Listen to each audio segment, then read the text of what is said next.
Good morning, everyone. I'm James Cockayne. I'm the New South Wales Anti-slavery Commissioner, and I'm joined on screen by Commissioner Chris Evans, the Australian Anti-slavery Commissioner, with whom we'll be speaking very shortly. Welcome to this third edition of the Anti-slavery Forum, this edition online. Please be aware, we are recording and transcribing this edition of the Anti-slavery Forum over the next 2 days, this morning here in New South Wales time, and then tomorrow evening with our second session. Over 2 days, we're going to be hearing from policymakers, experts, survivors, and community leaders on the future of Australia's anti-slavery efforts. Today's session will run from now until about 11:30, and after hearing a keynote from Commissioner Chris Evans, we'll hear from 2 panels with a little break in between. We're going to be using the same link throughout the morning, so please stay on the webinar throughout. You'll see that your cameras and microphones have been switched off, but you can use the Q&A function throughout the day, and we'll aim to answer as many questions as we can. I'd like to begin, if we can come to the next slide, by acknowledging the traditional owners of the country from which we're all attending this meeting. I'm joining you today from Bundjalung country up in the northeast corner of New South Wales, where there's a long history of involvement of Indigenous peoples and Pacifica peoples in unfree labour that's been vital to the development of the economy in these parts. First Nations peoples have suffered practices that we would today call modern slavery, and they continue to wrestle with the legacies and impacts of those practices. Seb, if we could come to slide 3, please. We like in our events at the Office of the Anti-slavery Commissioner to create a safe, brave space. And so throughout this webinar, we ask every participant, every panelist to please adhere to the brave space guidelines that we have established for the office. It's important that we follow these guidelines so that people feel as safe and empowered as possible. I'm not going to run you through them one by one. They're there on the screen for you. They're all fairly self-explanatory, and you can find more information about those brave space guidelines on our website. Now, if at any point you feel you need support or know someone who does, you are able to, of course, access support services. There are some listed here on the screen. And if today's discussion raises any questions or issues for you, there will be professional support available via Converge Counselling. We'll display the information for how you can contact them free of charge to yourself for support at the end of the webinar and in the Q&A or the chat. So without further ado, I'd like very much to begin today's session by welcoming Chris Evans, the Australian Anti-slavery Commissioner. Welcome, Chris. It's great to have you with us. My pleasure, James. So Chris has, before he became the Anti-slavery Commissioner, served as Chief Executive Officer of the Global Freedom Network of Walk Free, working with faith leaders to end human trafficking and modern slavery. From 2016 to 2020, he was the Strategic Engagement Lead at Walk Free, playing a significant role in the campaign for the introduction of the Modern Slavery Bill, became Modern Slavery Act in 2018. And of course, before that, he was a Senator for Western Australia between 1993 and 2013. He has served as Leader of the Government in the Senate for 6 years, Minister for Immigration and Citizenship, Minister for Tertiary Education, Skills, Jobs, and Workplace Relations, and also separately as Minister for Tertiary Education, Skills, Science and Research. So a really unique array of experiences and expertise to bring to this kind of work. Now, Chris, I might begin by asking you how you came into anti-slavery work. It's not the most obvious path for a former senator and senior government leader. And what brought you into anti-slavery work, and then indeed what made you interested in this particular role? Well, I decided after I left politics to sort of try and engage in the civil society work. I wasn't really interested in going into a sort of business environment particularly. And I thought I had a contribution to make given the skills and the investment, if you like, the Australian people had made in me over the 20 years I was in Parliament. But I was interested in things such as labour rights, employment conditions throughout my working career. And the experience in immigration and higher education brought me in contact with all those issues about visas, students, exploitation, issues I've been dealing with for years. So it was kind of a natural fit. And the opportunity opened up at Walk Free, so I took it, and I very much enjoyed the work, but also found it very worthwhile, and I just like working in the sector. So yeah, I was lucky that that opportunity came up because based in Perth, there's very little major civil society headquartered there. And I preferred to live in Perth if I can, but now I'm in Melbourne, and enjoying the cold. Yes, we were just discussing that you're acclimatizing there. Apart from, staying warm, what does success look like for you, do you think, in this role? Well, I think it's not widely understood, but effectively under the legislation, the National Commissioner is it's essentially an advocacy role. You're there to be a catalyst for change rather than have any specific powers. I can't force anyone to do anything, and I can't actually investigate individual complaints. So the role is to work with business, civil society, governments to try and build enthusiasm and energy around change and to be the catalyst for that change. So that's certainly my focus. And that's about requiring to build strong relationships across all those sectors and see how we can help. I don't want to become the chief critic. I want to be the enabler, the catalyst for helping people do better. So that very much comes through in the early approaches of your office, which is really just, I guess, approaching about 6 months old at this point. And you, of course, have embarked, as the legislation requires you, on a process of developing a strategic plan. Is that kind of catalytic enabling approach going to be a central feature, do you think, of the strategic plan? And what else can you tell us at this point about the direction that might be headed in? Well, as you know, we're at for the consultation process now on the strategic plan. So we've had a draft, but it's very much a draft. And those consultations start this week and will continue on next week, both online and in person. So we're keen to engage with people on those issues and understand what the priorities are for people engaged in this work. We're obviously focusing, as required under the legislation, on trying to build business best practice, trying to improve business responses. Very keen to follow on from your work, James, on making sure that survivors are very much at the central to the work we do, and a very strong focus on improved access to justice as part of what the thinking is as well, and obviously strengthening law and policy is another key component, working with governments and society. So those are the sort of things we've identified so far. But as you know, the work will be varied, and I want to be able to take any opportunities that are available to us to drive meaningful change. So while we'll have the strategic plan, and that'll be important, I also think as you know, we're driven in part by circumstances. Government, at the moment, for instance, as you know, we're seeing so much dislocation around the world caused by war and climate change. So those conditions will impact very much on business supply chains. So these are the things that we've got to be responding to as we go. Yeah, that strategic plan is always critical for understanding how to react in the moment to the circumstances that develop. One of my favorite quotes from strategic theory is from the famous strategist Mike Tyson, who said everybody has a plan until they get punched in the mouth.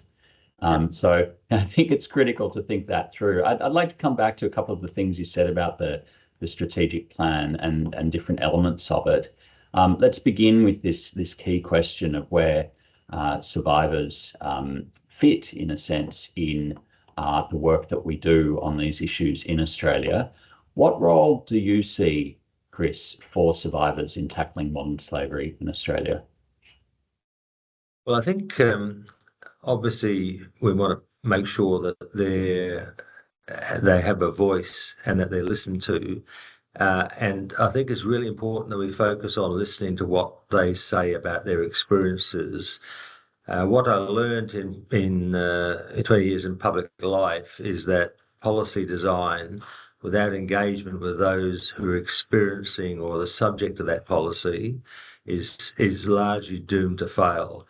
If you look at the history of Indigenous policy in this country, if you look at the history of disability policy in this country, and then you look at things like robo-debt, all examples of where we haven't actually engaged with the people who we're allegedly devising policy to assist, and they have failed time and time again, despite the best will of policymakers. And I suspect we're also failing survivors and victims now with the systems we've designed. So I think having their engagement will allow us to design better systems, to involve them in that design, and to ensure that the services we're offering, the solutions we think we've found, have them tested, and make sure that the actual action we're taking is delivering for them and people in similar circumstances. So it's critical, I think, to policy success that we've actually seriously engage with those who know what they required and perhaps didn't get. So, do you have any early thoughts, or are there things that you'd like to hear from people through these consultations in the next couple of weeks about what that normalization of engagement with survivors looks like?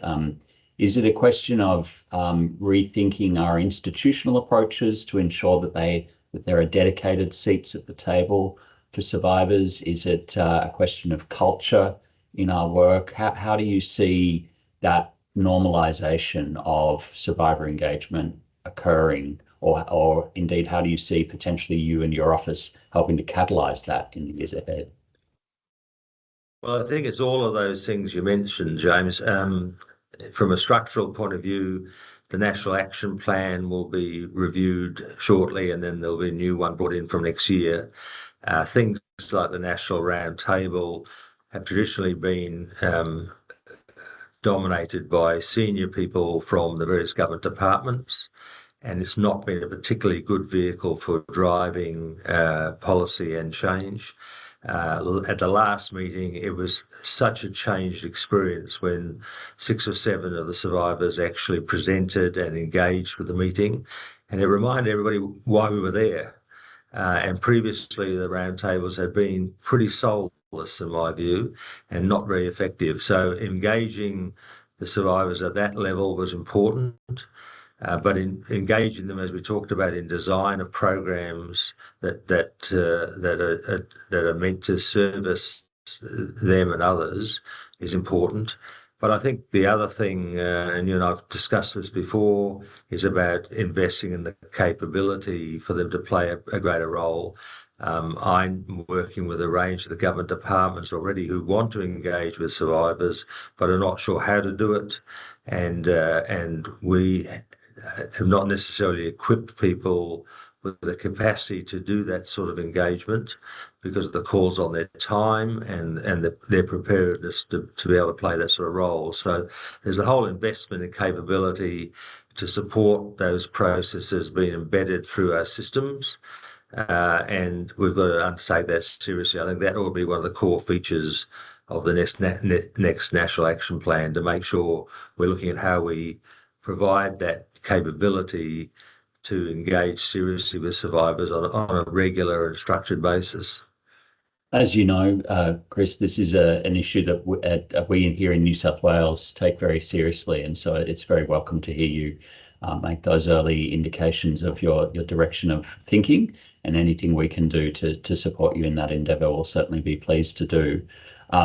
One of the areas where our roles differ, to come on to a slightly different topic, is around business. Many of those of you watching will know that there are 2 modern slavery acts in Australia, the federal one and the New South Wales one. unfortunately both with the same name, Modern Slavery Act 2018. When they were originally passed, the New South Wales one would have had the Commissioner dealing with business directly, but that got changed in 2021.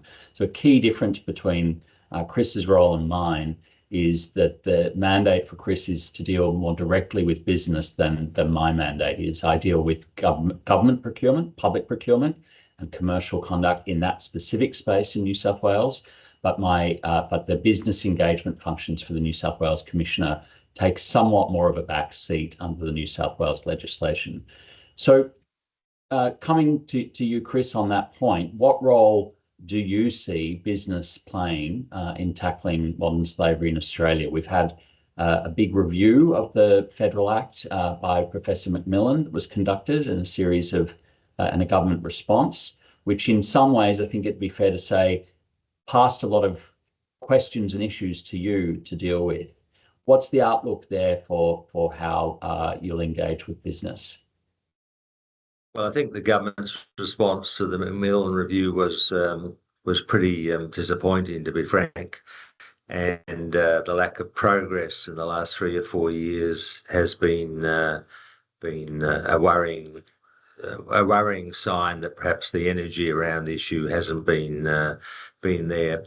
In terms of the business responsibilities, though, it's very much a focus for me. The first couple of requirements under the Act are for me to support compliance and also to engage in building businesses' capabilities in this area. And I think so that's going to be a major focus for me.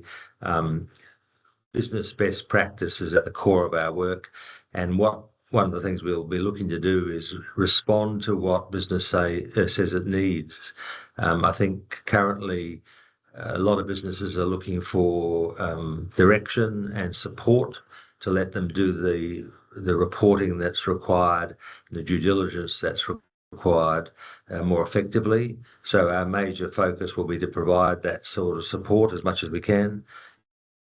But also to, I think, engage with them about doing better. I think there's far too much focus on reporting and not enough on the due diligence function, on taking action to address risks in their supply chain. So we're looking to build collaboration around everyone doing better, and not just looking at the question of what their report looks like, but what real action looks like.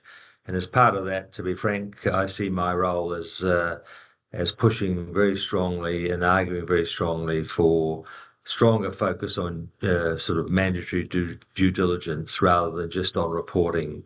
I think we're ready to go to the next stage. I think that's an important development that Australia needs to adopt. I'm sure there are many people on the call who are interested to hear that, and we'll look forward to seeing how that plays out in the months ahead. You emphasised in that answer, Chris, this point about collaboration. And of course, in a federated system, as we have here in Australia, that also is an issue that arises in relation to the role of the states and territories. Certainly one of the things that's become even clearer to me, I would say, since I came into the role than it was when I came into the role, is just how absent the states and territories have really been from a lot of anti-slavery work in the recent years in Australia, but also how critical a lot of state and territory-based agencies, police, education, healthcare agencies can be to effective prevention and response. So do you, as the Commonwealth Commissioner in that sense, what role do you see for the states and territories in tackling modern slavery going forward? And how do you see your role in relation to the states and territories, particularly those states and territories that unhappily, unlike New South Wales, don't have their own commissioner? Well, I think it's fundamentally about the structure of our response. We've got a very much a top-down structure, a national roundtable of effectively federal agencies, and then we try and push down to the systems below it, to the state systems systems, the policy. And that's driven, of course, by the fact that the crime is a federal crime of modern slavery, and so the federal parliament legislates. But the reality is the service providers, the first responders, the institutions that engage with people directly are all or largely state-based organisations or state-controlled organisations. The police, the health service, the health and safety inspectors, the people who are likely to come into contact with people suffering from being enslaved are those state-based agencies. And as you say, they're largely missing from the discussion around these issues. I made the point the other day to the New South Wales parliamentary inquiry. There's 3,500 officers in the Australian Federal Police, and there's 65,000 state police officers. So they're much more likely to be the ones who are called to an incident, report of violence, or a concern about how the state some people have been found in, than the federal police are, because they're just on the ground and responding to the community. So I think we've got to engage that cohort of people through the state governments and have a much more broad-based community response to modern slavery than the sort of top-down structure we have now. And I think as part of the National Action Plan, we really have to revise the way we go about this, particularly in terms of the domestic response, to ensure that the right people are involved in the discussion and the response. And that very much involves state agencies and ensuring that they're trained, that they understand the signs of modern slavery, and that they know what to do about it when they find it. So fundamentally, I think we need to change the structure of the approach. That's going to be a big task. Well, there's a few big tasks in this area, James, but between you and I think we should get it all done by Christmas. Absolutely. If we're going to set ourselves that kind of KPI, Chris, I think we're going to need a few magic wands. So that leads me to my next question. Since we do have a top-down approach at the moment, although I think you and I are both clearly committed to trying to make a space for a more inclusive, perhaps even bottom-up approach. If you did have a magic wand and you could wave it right now and change one thing, just one thing, we're not going to be too greedy, about how we respond to modern slavery in Australia, what would you pick? What would that be? I think it would be essentially to change the focus from one of focus on business reporting to one with a focus on action. Very much, I think we fall into the trap of the modern slavery response in Australia being about reporting and not being about what's actually occurring. And I think that's partly because of the language. We don't put people at the centre of the language. The language is all about the risk to the business, not the risk to people who are enslaved or at risk of being enslaved, but it's all about business risk and compliance risk. And so I think we need to change the language, we need to change the focus. And just as we talk about having survivor voice in Australia heard, I think we have to have the focus on survivors or those at risk of exploitation at the centre of everything we do. And when people talk to me about risk appetite, I just want to scream. When I want them to talk about the people working in their supply chains who they know are being exploited, who they know are working in unsafe conditions, and focus on them, how they can help them. And those actions are what I want to judge people on and encourage them to do, not on their reporting. And we knew when we introduced a reporting regime, it was just the start of a response engaging business. But I think we've now just developed this industry around reporting, people advising on reporting, people giving legal advice on reporting, people giving data systems that are focused on reporting, and very little discussion about who we're supposed to be helping and what we're doing about helping them. And I'd much rather see us focus on the high risks and focus on the people in our supply chains who we know are at risk and how we might help them, and have a lot less focus on just on the reporting. Great. You said before that there are a number of challenges that you're going to have to address, and certainly shifting things in the way you've just described is a big one. It's going to take considerable time and effort from a lot of players. Do you see that as the biggest challenge, or what do you, apart from weathering the chilly weather in Melbourne, what do you see as the biggest challenge for you in this role? Well, I think the biggest challenge for us all is to actually say, am I making a difference? Is what I did today at work as a modern slavery commissioner, or what I did as a procurement officer, or what I did as a human rights officer inside a business, is did I make a difference? Did I make somebody safer? Did I make them more secure? Because that's what we're supposed to be about. And I think getting that focus on the impact of what we do is the most important thing. Not on reporting, not on analysing what other people are doing, but on actually having an impact. And I've always been very, very, very strong on this: is that we need to actually measure what difference we're making. I think all the time about what the impact of what we're doing is, and I think we've forgotten why, or many people in the systems around modern slavery have forgotten why they're doing it. They haven't got the people at the centre of what they're doing, and they haven't got the focus on why they're doing this. And it's not just to be able to say I complied with the Act and I filed a report, and we're satisfied that the risk to the business has been minimised. That's not what it's about. And so I guess my biggest challenge is to change that focus. It's not just one for me, but it's for all of us to get back to saying, why are we doing this, and focusing on the people who we're trying to help. Because that's got to be what the system's about and what our activities is going to be about. And then we've got to measure what we're doing and whether that's working or not. And if it's not working, we've got to change what we do and find something that's more effective. And so that's very much the focus I want to have.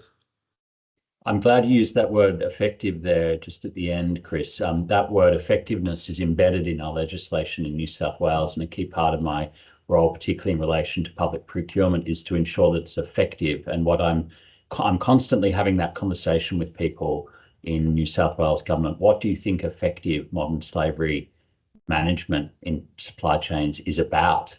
And it's fundamentally about, are we actually using the procurement processes to reduce the chances that someone falls into modern slavery, and to address the harms when they do occur? If we don't have that at the centre of our work, then we're really just running another bureaucracy. We're just focused on process and not real human outcomes. So it's very encouraging to hear that that will be a central focus for you going forwards as well. Well, we've almost reached our limit of your time, unfortunately, but I can't let you go without asking one last burning question, which is, having made the big move across the Nullarbor, what's it like to be a Dockers fan living in Melbourne?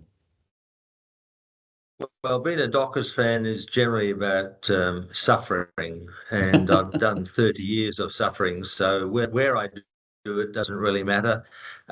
We've been a family supporting the Dockers since they were formed. It's not about winning or losing. Famous coach Ross Lyon used to say it's about the journey. So I'm just completing the journey in Melbourne now, but the reality, of course, is it's a premiership year for the Dockers, and I'll be celebrating in Melbourne in September, I can assure you. Well, we wish you well with that challenge and all the others that you've named, Chris. It's been a great pleasure to have you here. I'm sure everybody watching today feels that they have a clearer understanding of you, hopefully, and of the direction that you're likely to take your office and the work. We wish you every success in those catalytic processes you've described.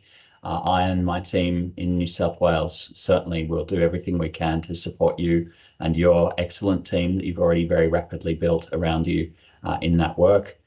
We look forward to working with you for many years ahead. Thank you so much for joining us this morning and for your insights. My pleasure, and thank you for organising the conference. You're very welcome. Thank you. All right, I'm going to turn now to our next panel, which focuses on the pathways to support for victim survivors of modern slavery. So it's my great pleasure to introduce, and I think they'll be joining us here on screen, our three panelists, Claudia Cummins, Panos Masouras, and Sarah Schricker. Claudia is a modern slavery and family violence specialist with the Salvation Army and currently oversees the pilot additional referral pathway. She's been working in modern slavery frontline service provision and program management for the past decade and is passionate about rights-based responses to violence and exploitation. A qualified social worker, Claudia holds a graduate certificate in modern slavery and human trafficking. Welcome, Claudia.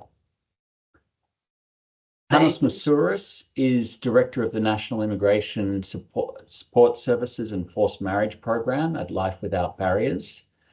And he oversees the relatively new Forced Marriage Specialist Support Program, which runs alongside the Support for Trafficked People program, separate from, but alongside. He also works on national services supporting asylum seekers and refugees across Australia. With over 20 years of experience working with vulnerable communities, Panos is deeply committed to supporting people impacted by displacement, violence, and exploitation. His career also includes extensive leadership in the child, youth, and family sector, particularly in trauma-informed out-of-home care services for vulnerable young people. Panos brings a strong understanding of complex case management, systems advocacy, and the importance of culturally safe and client-centered approaches. And last but by no means least, Sarah Schricker is founder of Survivor Connections. And as a survivor of modern slavery, she is also, in another capacity, the lived experience practice lead in my team at the Office of the New South Wales Anti-slavery Commissioner, though Sarah is speaking today as the co-founder of Survivor Connections. Sarah is also a member of the Survivor Advisory Council to the federal government on matters of modern slavery and human trafficking, and Survivor Connections, which she founded, is a peer support initiative for survivors of modern slavery in Australia. If we can just come to the next slide quickly, Seb, while you're all, before we come into the panel proper, here are the details of the various referral pathways that we're discussing today. The first one is the hotline that we run as a statutory requirement through my office. You can contact us at 1-800-FREEDOM for confidential support and assistance. And that's primarily a referral service, but we spend a fair bit of time working with people to make sure we understand their needs, they understand their options, and they have agency in figuring out which referral pathway they want to choose and what that's going to mean for them. So I'm thrilled that we're joined by three of the key voices in that landscape of referral pathways this morning. I'm going to start with you, Claudia, if I may. To tell us a little bit about the additional referral pathway. This is an entry point to support options, including for referral to the Support for Trafficked People program. The Salvation Army, which is part of the consortium that runs the referral pathway, started taking referrals around July 2024. How would you say, Claudia, that the ARP, as we all affectionately call it, has changed the referral landscape for modern slavery survivors? Thank you, Commissioner, and I'm grateful to be here on Gadigal land today and pay my respect to Gadigal elders past and present. It is wonderful to be able to be here and share about the first 10 months of the ARP, as we will call it, rather than the mouthful of additional referral pathway. I'm speaking on behalf of the Salvation Army today, but I also want to acknowledge our consortium partners, Anti-Slavery Australia, Australian Muslim Women's Centre for Human Rights, Scarlet Alliance, and Project Respect as well. Before I launch into what this means now to have the ARP being piloted until end of November this year, I first should probably explain a little bit about what the ARP is. So the ARP operates nationally as an entry point to support for victim survivors of modern slavery in Australia. People can get in contact with us through any of our consortium partners, kind of footprints on the ground, in person, by email, or via the national helpline that the Salvation Army operates, 1-800-000-277. That's 1-800-000-ARP. Unfortunately, 1-800-FREEDOM was already taken. However, what this looks like when people do get in touch with us, whichever way they come to us, whether that's self-referring, a lot of people have been contacting us directly, or if it's a service provider referring someone, or even a concerned community member. We've had neighbours, for example, as well. We try to connect with that individual who's in need of support, and our initial focus is predominantly on their safety. Are they safe right now? Do they need assistance with safety planning, and do they have somewhere safe that they can go? And if not, we try and assist with that. So we provide them with legal advice through our partner Anti-Slavery Australia, particularly urgent migration advice, and start to talk about their rights and choices. Once safety has been ascertained, what that means then is we can undertake a more detailed assessment to understand if their experiences and their situation meet the Support for Trafficked People program eligibility, and now the Forced Marriage Specialist program eligibility as well. Although the ARP is new, the eligibility criteria for the Support for Trafficked People program remains the same. And if they do, we can refer them for that longer term support while assisting with their short-term immediate needs and providing emotional and practical support. Of course, there are people who may not wish to access those support options, and some people as well whose situations will unfortunately not meet the eligibility criteria. So in those cases, we can provide some short-term casework to try to support them into other support options and just build up their support network, whatever that looks like for them. And hopefully that will mean that they are also at a reduced risk of vulnerability to modern slavery, but also other forms of violence and abuse as well. As you said, this is a new pilot program. So I think when people hear me talking about this, they might think, of course, we should have already been offering this type of service to people in the same way that we have helplines and support and referral pathways for people who experience family violence, for example. But up until the ARP beginning its operations just at the end of July last year, the only way that a survivor of modern slavery in Australia could actually access government-funded support was through engagement with the Australian Federal Police. So that, of course, for many people was not a viable option for them due to fear of repercussions, due to concerns about whether or not that would actually increase or decrease their safety, due to not wanting a criminal justice pathway response. And unfortunately for many survivors as well, even if they did wish to report to the Australian Federal Police, their cases were not always investigated and they were not always referred to government-funded support like the Support for Trafficked People program. So I just want to take a moment to acknowledge the huge amounts of advocacy that's been happening over not just recently, but actually since the STPP came about in 2004. So over 2 decades now, over 20 years to make this change. And this change has come about from survivor advocates actually sharing the adverse outcomes for them that they experienced under former service provision, the former service provision landscape, but also service providers, many of whom might be here today, people who are part of the Red Cross Working Group, academics, and many other representatives as well advocating for this change. So there's still a lot more to do. I'm by no means suggesting that the service provision that we offer survivors in this country is adequate at this point. There is still a lot more to do. But what this progress does mean is that in the last 10 months that we have been providing the additional referral pathway, we have seen over 300 inquiries about support.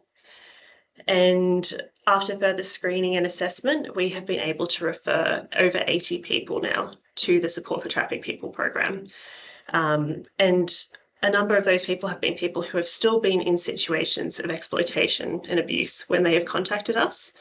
So situations where they might be in a violent relationship or home environment, being subjected to things like servitude, domestic workers who've been in situations where they have high-powered employers and keeping them in servitude and forced labour conditions in residences, agricultural workers on insecure visa status, young people at risk of forced marriage, many different types of situations across Australia. So to share a little bit of information about those 80 people that we've been able to refer, half of them have received legal advice through their engagement with the additional referral pathway. And a quarter of those people actually referred themselves. They contacted us directly themselves to seek support. So I think that also speaks hugely to progress that we are making in terms of identification in this country. And I guess I just really want to acknowledge the work of 1-800-FREEDOM and helplines like ours, 1-800-000-ARP as well, in actually creating an opportunity for people to be identified and identify themselves, for others to get help for other people, and to actually have that first step towards hopefully more support to increase their safety. Thanks so much, Claudia. That's a terrific overview. So just reflecting back on that, it sounds like one thing we can take away from the early stages still of this pilot work is that the ability to come directly to that that gateway, that entry point, as you called it, and not necessarily have to go to the police is, as it is for us at 1-800-FREEDOM, because we also have that option that we don't necessarily have to refer things to police. That is moving us from that 1 in 5 number we all know so well. Only 1 in 5 cases, according to the Australian Institute of Criminology, is reported. We think that's inching up now. Is that right? Is that the takeaway here?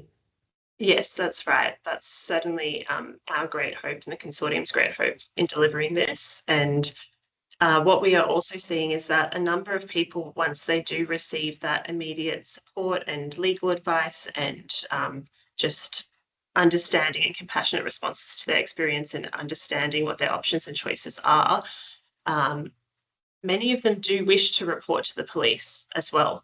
And we can assist them with that through the ARP or the STBP, or the STBP can assist them with that once they're actually accessing support and the time is right for them and they're feeling well supported to do that. So absolutely. Yeah, that's also been our experience at 1-800-FREEDOM, that once people have a bit more of a sense of agency and control in their own life, they may actually be better witnesses, in a better position to assist police than in the immediate first stages of exit and recovery. Well, thank you so much for that little intro. We'll come back to you in a little bit, Claudia, for some further information. I'm going to come now to Panos. Panos, Life Without Barriers is in the early stages of implementing this new program, so separate from the STPP, the Forced Marriage Specialist Support Program. What have you learned so far, Panos, about how referrals are actually playing out on the ground?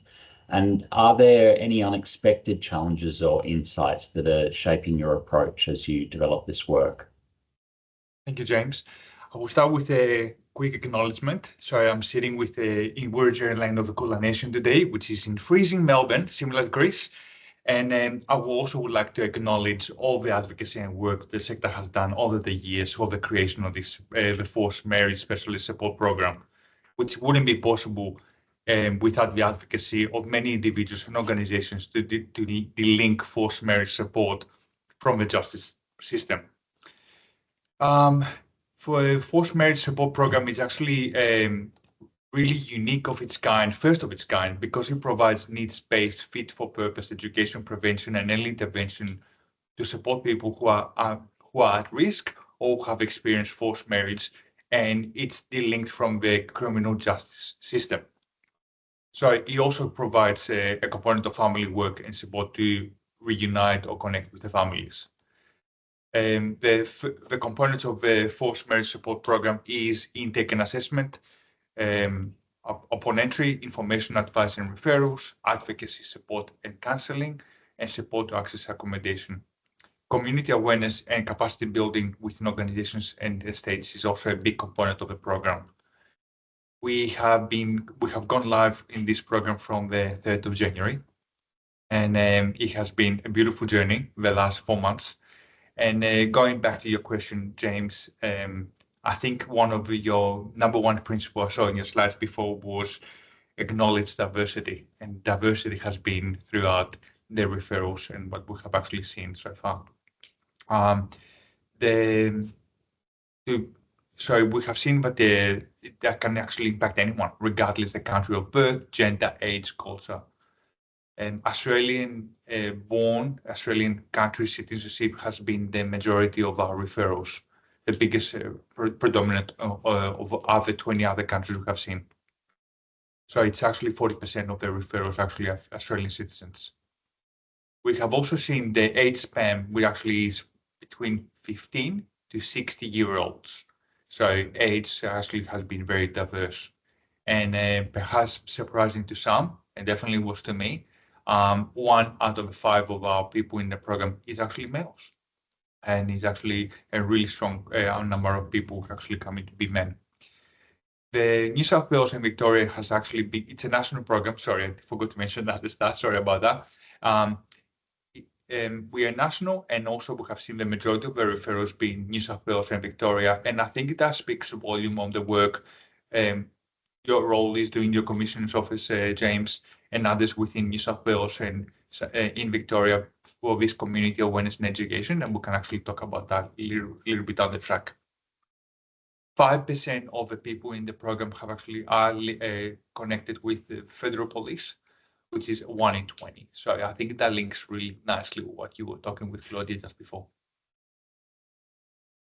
Really interesting, and a lot more for us to dig into there, but interesting, Panos, to see those connections, as you say, to the themes we were discussing with Claudia, and maybe how that's beginning to shift our understanding of the demography of who's affected and who's going to present in certain ways.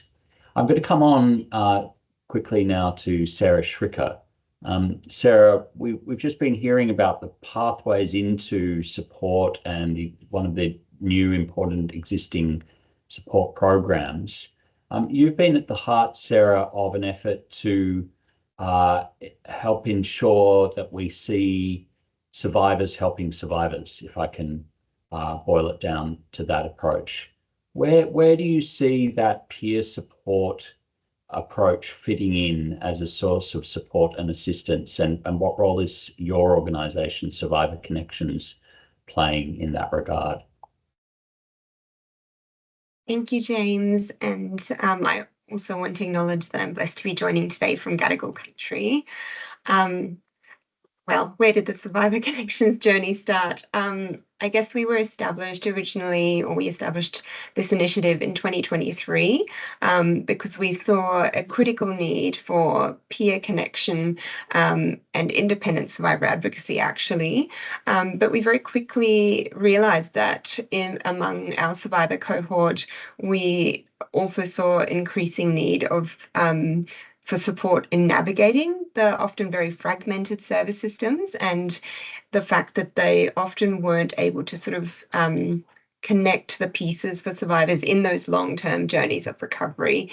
I am very grateful to be here joining this wonderful panel, but I think it's worth mentioning that Survivor Connections is currently functioning in a completely unfunded capacity, so probably can't quite keep up with some of our other colleagues on the call today in terms of the breadth of support that we're able to provide. I basically see that, we have about I spend about 20 to 30 hours of my week on top of full-time employment supporting survivors, and we have a range of people in our cohort that have experienced different types of modern slavery, everything from sexual servitude to forced marriage, forced labour, other forms of domestic servitude, and we have a cohort from, as our community survey recently showed, 12 different countries of origin, with about 40% that are born in Australia. So originally, I guess we sort of started as a small group of friends that was just supporting each other, but the needs and the seriousness of, frankly, quite often life-threatening issues that our survivor community were facing made us pivot towards a more structured and intentional approach to peer support. And we've articulated that vision to deliver this sort of peer support in our recently published framework for relational remedy. And we deliver that peer support under 4 key functions. One is to provide resources, and that's mostly in the form of lived expertise and knowledge or information sharing with other survivors. And originally, when we started that and created a resource website, we wanted it to be everything that we had wished we'd known either before, during, or after our situations of exploitation, and the information that was often quite difficult to find, particularly that was Australia specific. We also started working to find referral options for people that weren't receiving the support that they needed, and supporting people in accessing that support, whether it was attending appointments, police statements, being with people in hospital, or writing support letters even for certain situations, and then also being able to sort of offer opportunities just to connect socially, because many of us were very isolated after leaving our situations of exploitation, and that loneliness and isolation often drove further risk of being re-victimized in other situations. It's very important for us to say that peer support is not a replacement for effective government responses or responsible business practices, and in fact the critical service providers that are working on this issue, but rather that it enhances and supports anti-slavery efforts, because it really brings that ear to the ground perspective of what's happening for survivors. Survivors also have a unique ability to stand in solidarity with their peers, because we have that sense of, well, this is a person I can talk to that's been through this, that understands what I'm going through, which can quite often build a different sense of trust. And by providing peer support, we're then often able to walk with people in that journey, even with working with services, and sort of support them in building trust with the anti-slavery efforts more broadly.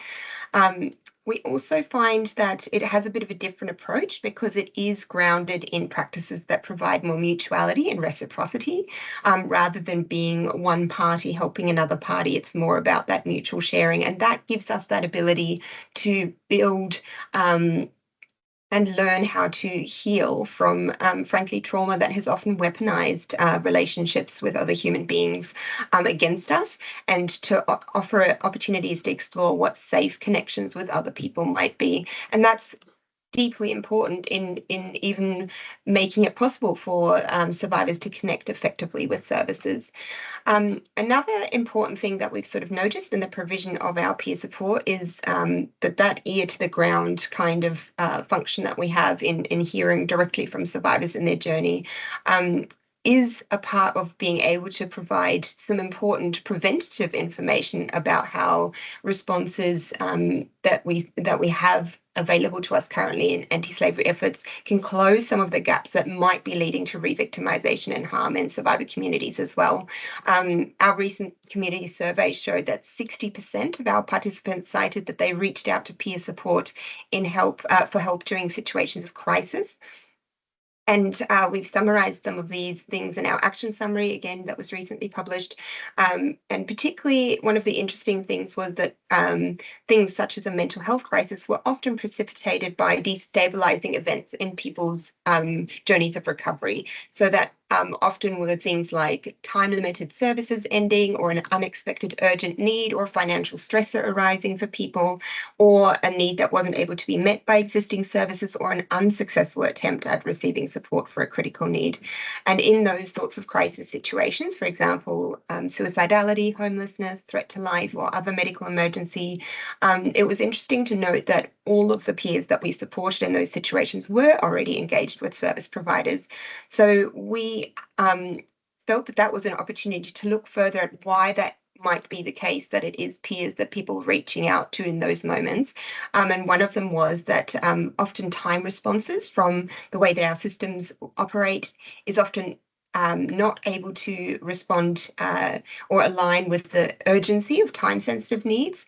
And there's often limitations on what time services are available for after hours, those sorts of things, and that there was a key gap in trust and communication mechanisms that limited the opportunities to prevent or identify early the kinds of risks that were leading to further harm in our survivor communities. So I guess we see peer support as playing a key role in supporting survivors in their healing journeys, but also in creating more cohesion in anti-slavery responses by providing key insights to ensure more timely and proactive and survivor-centred strategies in our anti-slavery efforts more broadly.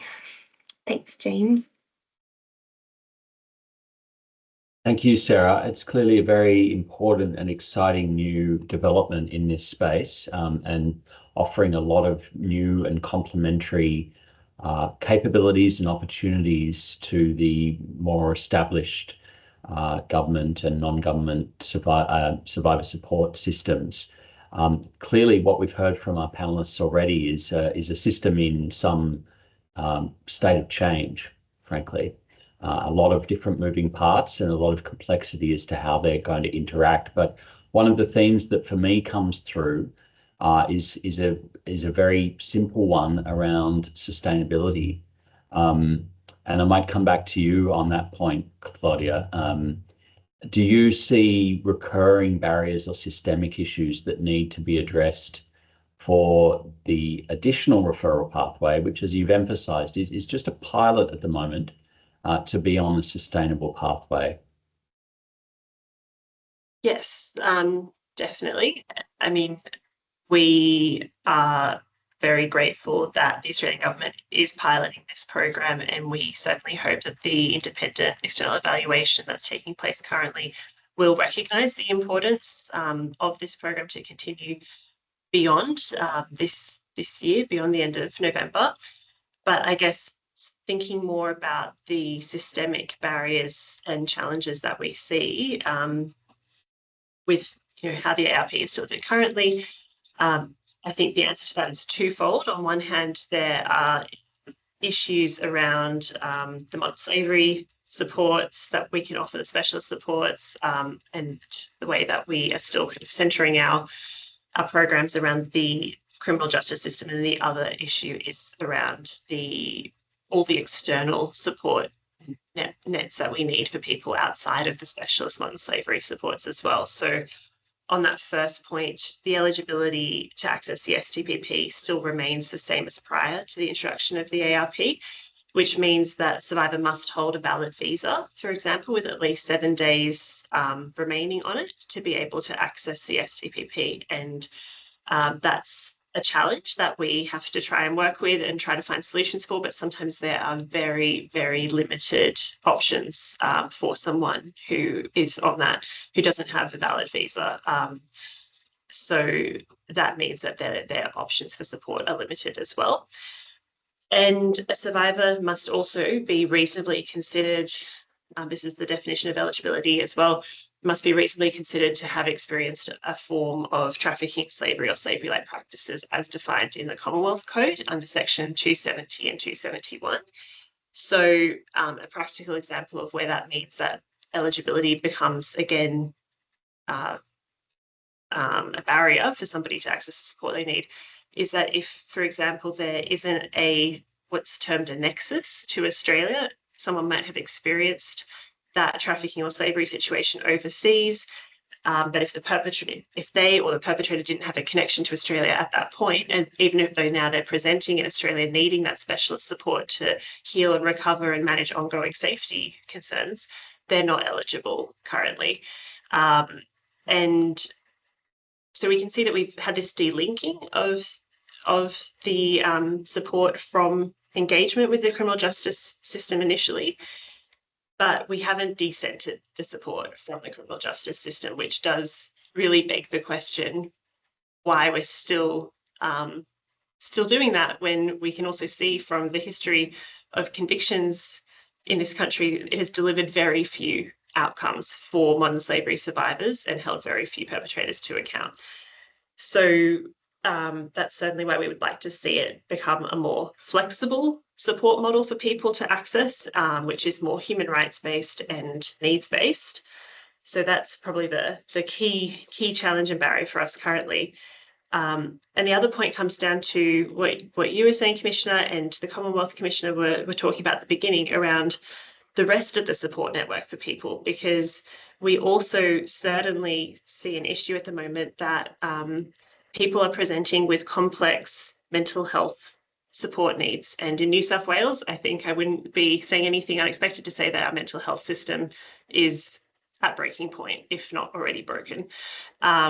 We are also seeing people with complex child protection needs, people with complex housing support needs, and the ARP can try to refer somebody to support and try to find suitable accommodation that meets their support needs, whether that's disability support or whether that's independent living or shared living or 24-hour support. Everyone has a different situation, but we can't refer if there is no capacity in those services or if those services simply don't exist, which is unfortunately still the case nationally in many cases. Thank you. I think, Claudia, that those comments really lead us to the nub of the matter when we're trying to pursue a sustainable outcome here. The reality, unfortunately, is that both government and non-government actors have limited resources, limited beds, limited capabilities, limited service offerings. And so we're in an interesting moment now where the STPP, the Support for Trafficked People program, is not taking a needs-based approach, and yet we have the program that PANOS is running, which is taking a needs-based approach for a particular cohort. We see in a range of public policy domains that seek to support people who've suffered harm. I'm thinking, for example, of victims' rights and support schemes in New South Wales and elsewhere in Australia, that there is necessarily, from a fiscal perspective, a limit on the kinds of supports that can be given. Panos, my question really is to you, given that the FMSSP does use a needs-based approach. What lessons are available from those other domains, those other fields, services to other cohorts, about how to make that work, but in a way that it doesn't simply become open-ended or lead to charges of moral hazard, as we've seen, for example, in the UK in relation to trafficking arrangements or anti-trafficking arrangements? What can we be learning from other fields about how to make a needs-based approach work, given resources are finite? Yeah, great question. Thank you, Commissioner. A need-based approach speaks to working with people around the needs they have identified for themselves and working with them to address them. The depth and length of support ties to the person's unique needs, and it's not prescriptive. So I talked previously on diversity on the people that actually can be victims of or are risk. So this is opposed to the external model, like you said, into, for example, justice system where there's a timeline of support and it's connected to external requirements. More specifically, in this program, FMSP, we're utilizing a model called CARE, for example, which is developed by researchers at the Cornell University and academics, which is a model that is actually focused around the needs-based approach. So it's trauma-informed model, which originally developed for working with children in out-of-home care, but through research and academics found out that actually this trauma-informed model is so applicable for different cohorts of people. So we use those principles, which are based on relationships, developmentally focused, trauma-informed, family-informed, and involved, competency-centered, and ecologically orientated. In close consultation with these researchers, we expanding its applicability to people experiencing forced marriage, and we are looking to actually work better to actually see what's how applicable we can do all this work. To your question, though, more specifically, Commissioner, I think due to the diversity of the people, due to the needs they might have, we need to really putting the people first in actually how we're working with them and actually partnering with them effectively and working with the sector more collaboratively to be able to address those needs of the individual based on where they are in their journey. And we are very fortunate that FMSP program, it doesn't have a timeline. So it doesn't have, for example, a set amount of weeks or months that actually can be eligible in the program. And we can actually work alongside the people to actually meet the goals, depending on where they are in the journey. Sometimes also people can re-enter the program too. So if, for example, someone exited the program and they need to come back in the program, they will be eligible to get that support, which I think is very crucial based on the complexities that they might be facing.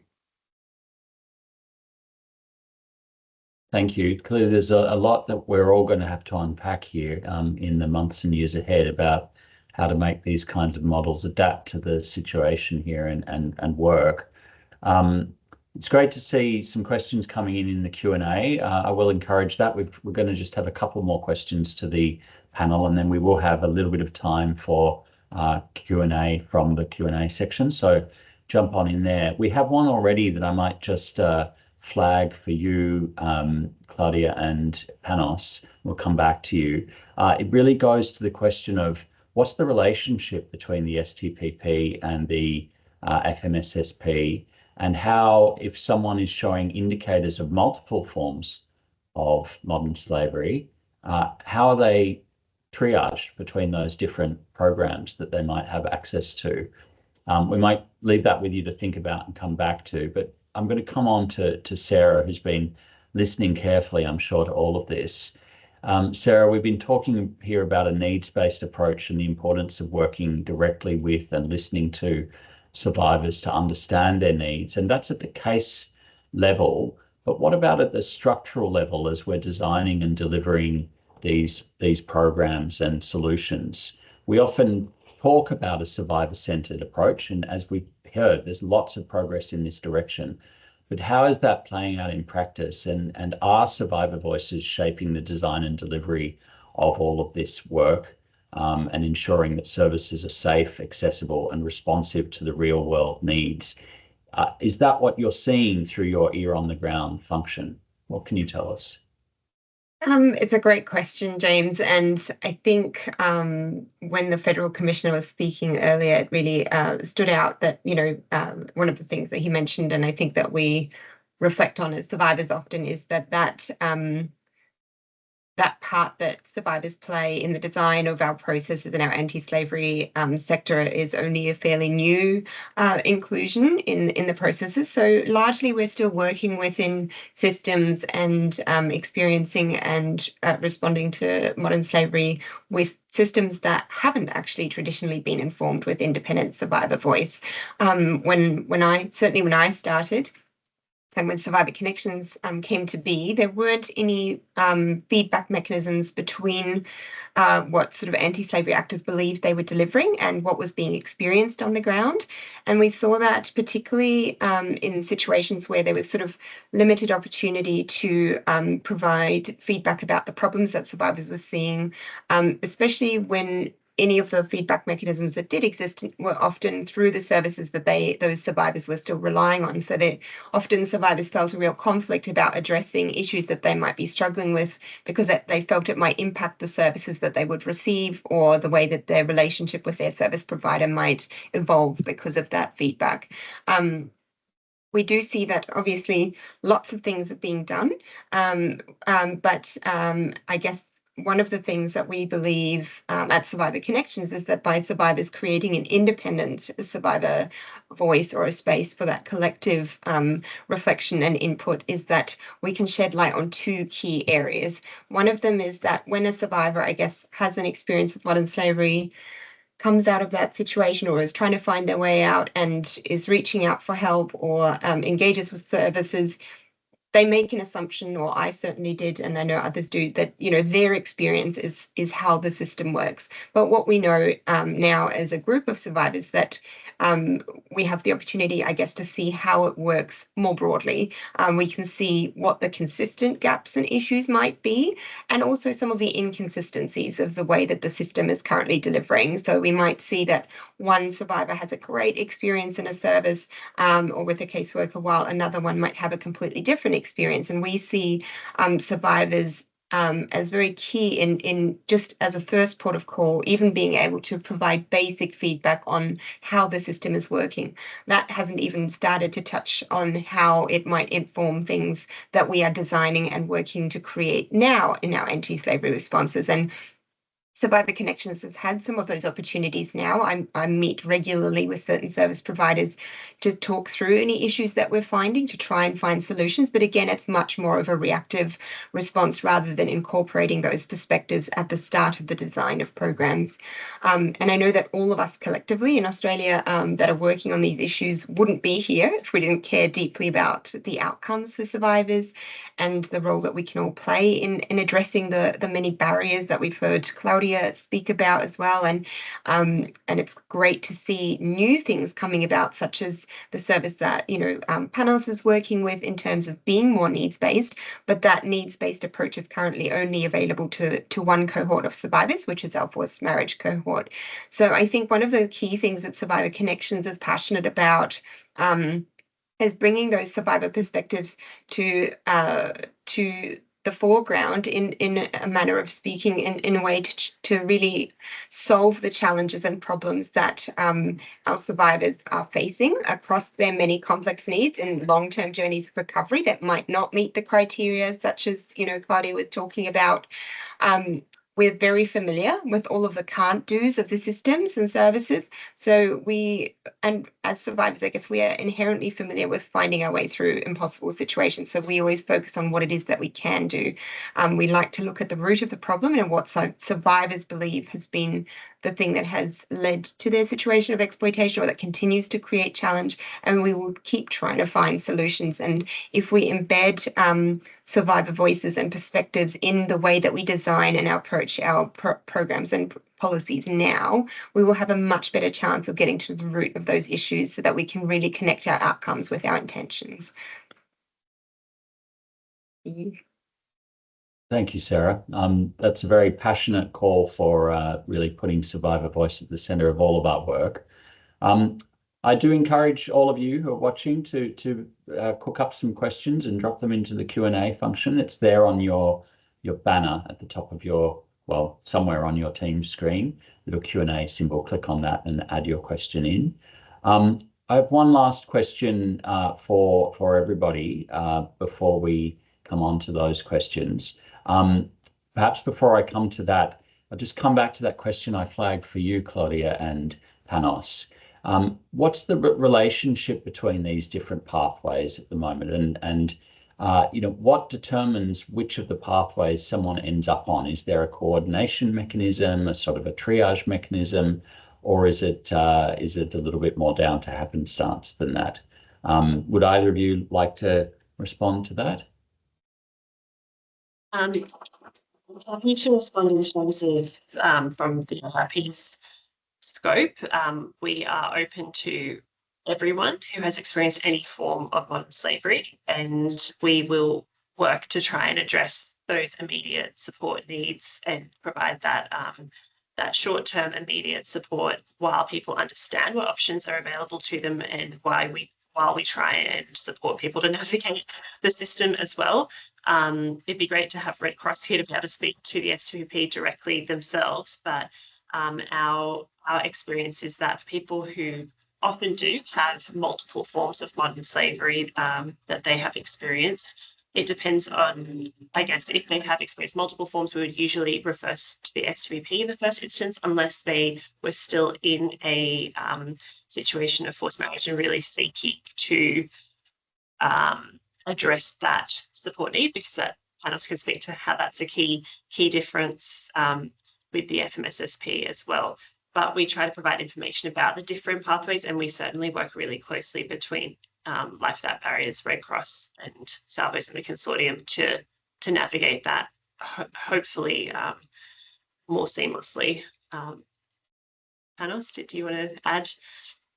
It's actually really hard to add because I think your answer was beautiful and you covered everything. So nothing to add, and just really totally would like to emphasize that we're working really closely between the consortium of ARP, obviously Claudia's team, and Red Cross. So we are, as a collective, I think we're always putting a priority to the person first, and they have the option in some cases. So in some cases, they will need to they will have the option to decide. So if, for example, someone presents an AAP, the AAP team actually gives an option where they need to go, and depending on their needs, they will be referred to the appropriate program. But even if they come to us, for example, and there are multiple types of modern slavery, we'll be engaging with the AAP team or with Red Cross directly to be able to explore different pathways if forced marriage is not the prominent or the main type of risk and issue in their lives. Great. Well, we're coming towards the end. We've got about 5 minutes left. I'm going to put the final question from my side to all of you, but I'm actually going to roll it together with a couple of the questions that have been put in Q&A. The question I was going to put to you is along the lines of what do we need to do as actors in this space to encourage the sustainability of all of this work and strengthen it. But I'm going to ask alongside that a specific question that's come up in a number of the Q&A questions.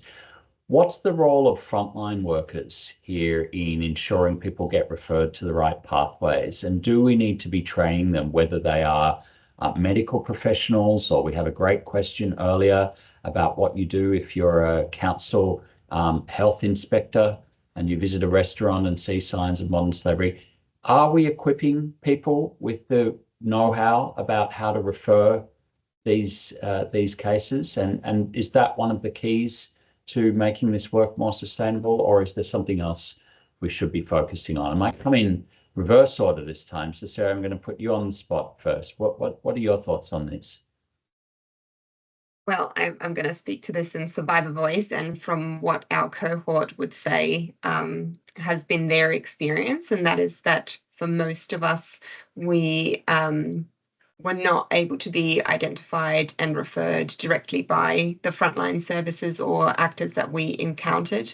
That included everything from, nurses and doctors in emergency departments or free clinics or state police or other, even some of the services that were set up to respond to modern slavery. And I think a lot of that comes down to why we have our resource function within Survivor Connections for survivors, because we often found that we didn't even, as victim survivors, have language to articulate what had happened to us, making it doubly hard. It wasn't something we were able to, say, go to an emergency department and say to someone, I'm in a situation of modern slavery, I need help. So their ability to then respond and help us very much relied on their ability to understand the situation we were in.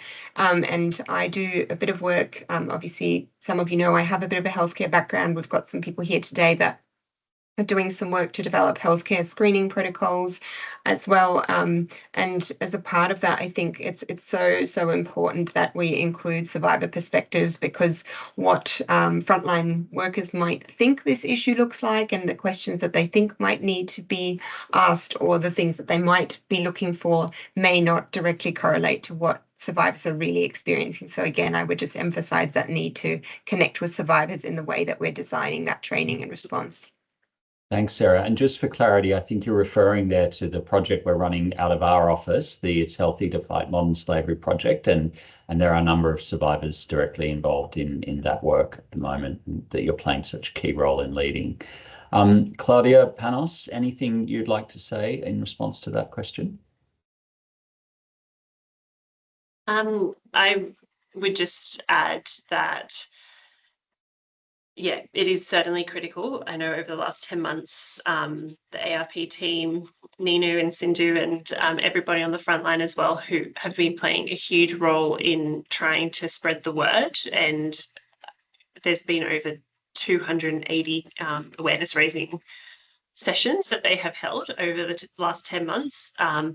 And yet we know that we're not scratching the surface in terms of that awareness still. So there's still more to do. And I would encourage everybody to access our resources. We've got resources in different languages on our website as well. And we're always available to provide a community awareness raising session.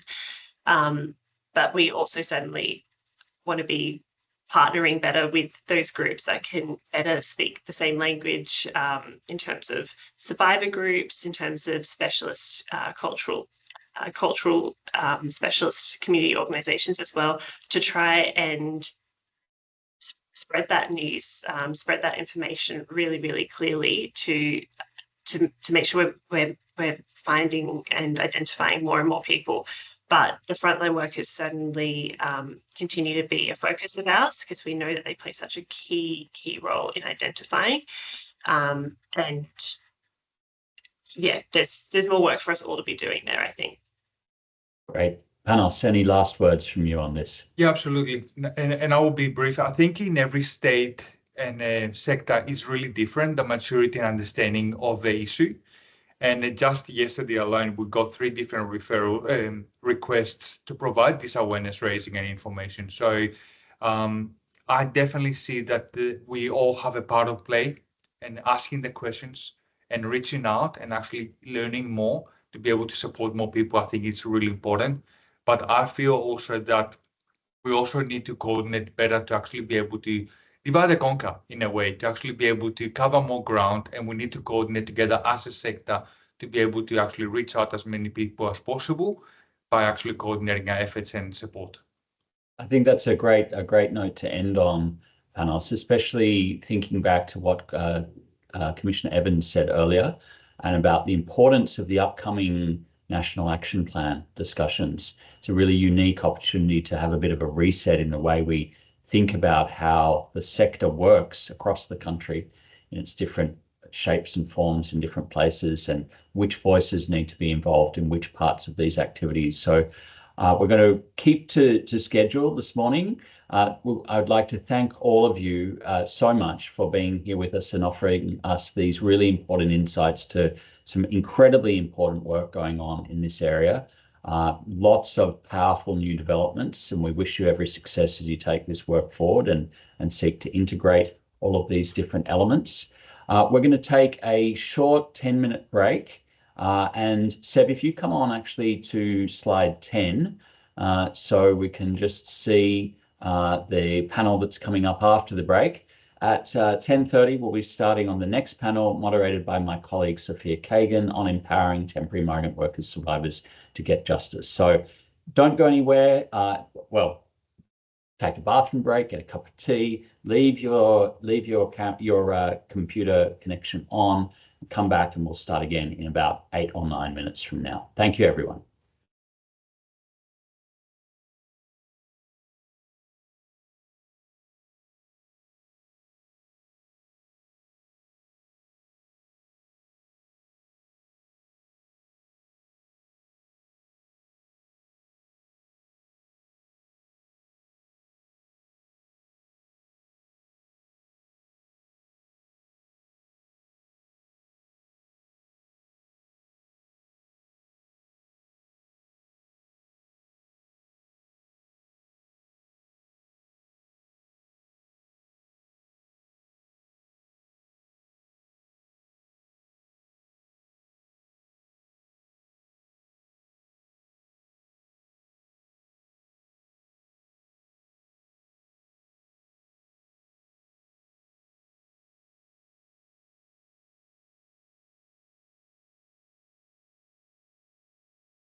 So welcome back after the break, and thank you so much for joining our discussion on temporary migrant workers and access to justice.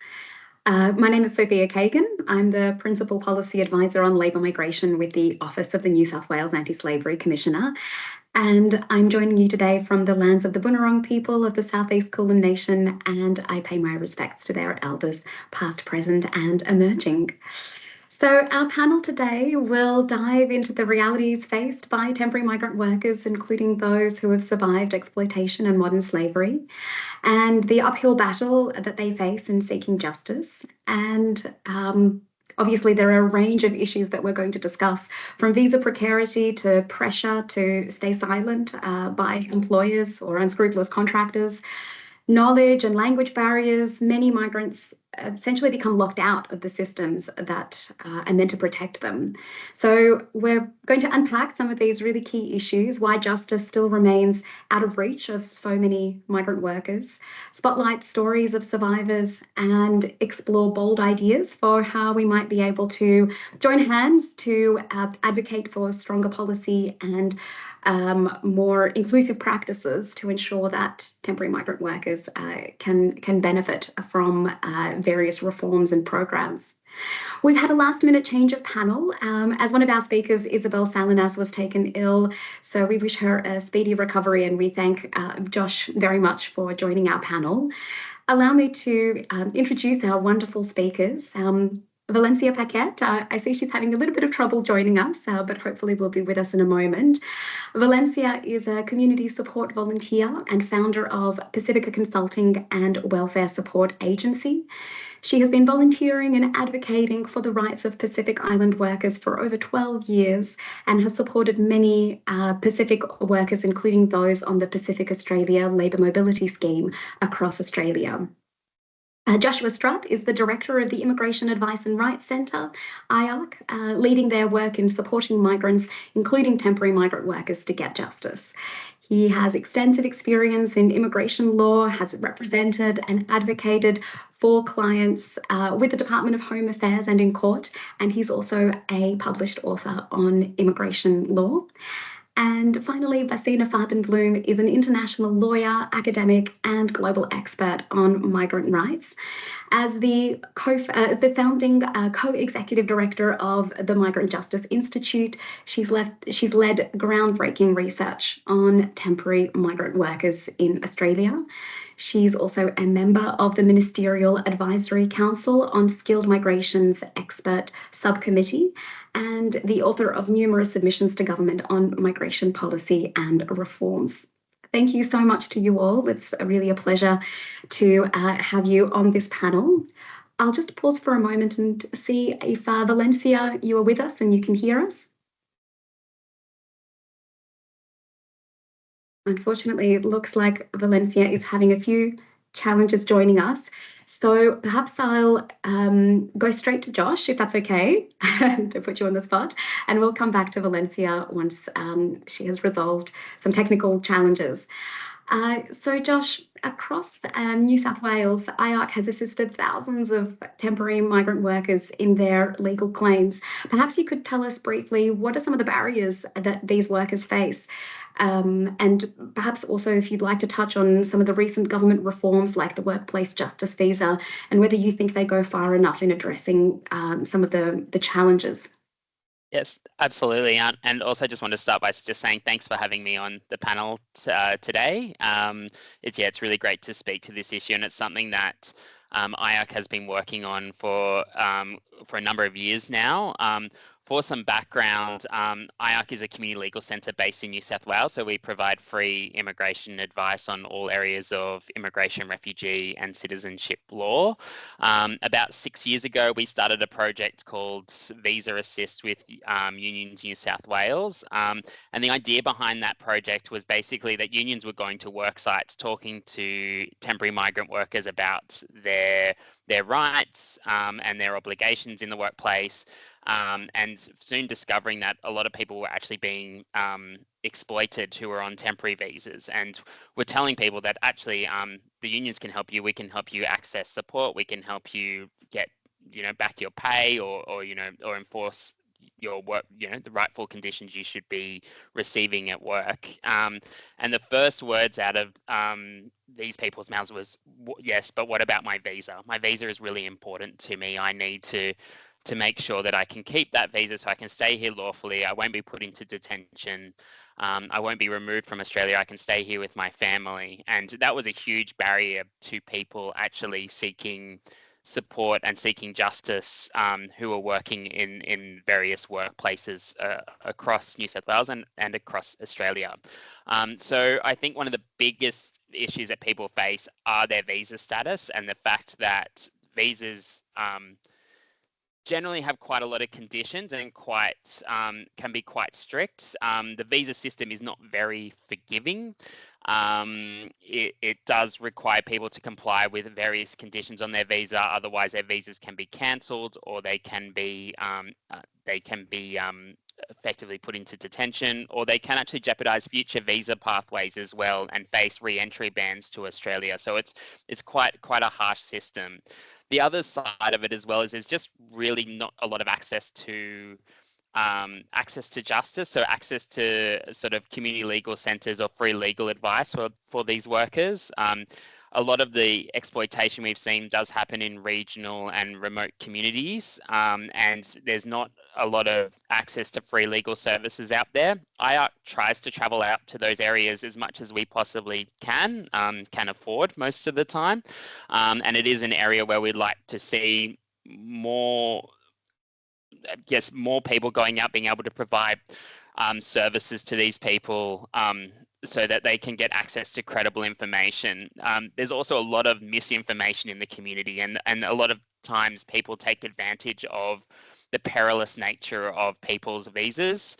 So they will tell people they can promise them permanent residency, or they can promise them access to particular jobs or work sites or pay and things along those lines if they apply for certain visas or do certain things in relation to their visa.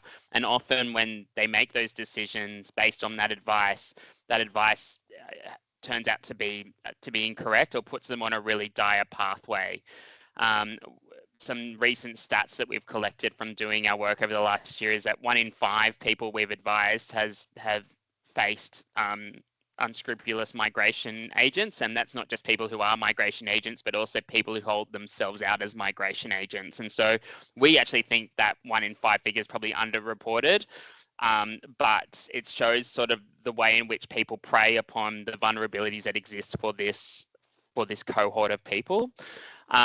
In terms of some recent amendments that have taken place, as Sophia mentioned, the workplace justice visa and the strengthening reporting protections, we really think this is a step in the right direction. So we think this takes some of the wind out of the sails of the people who are trying to use the visa system as a weapon and weaponize it against people in vulnerable situations.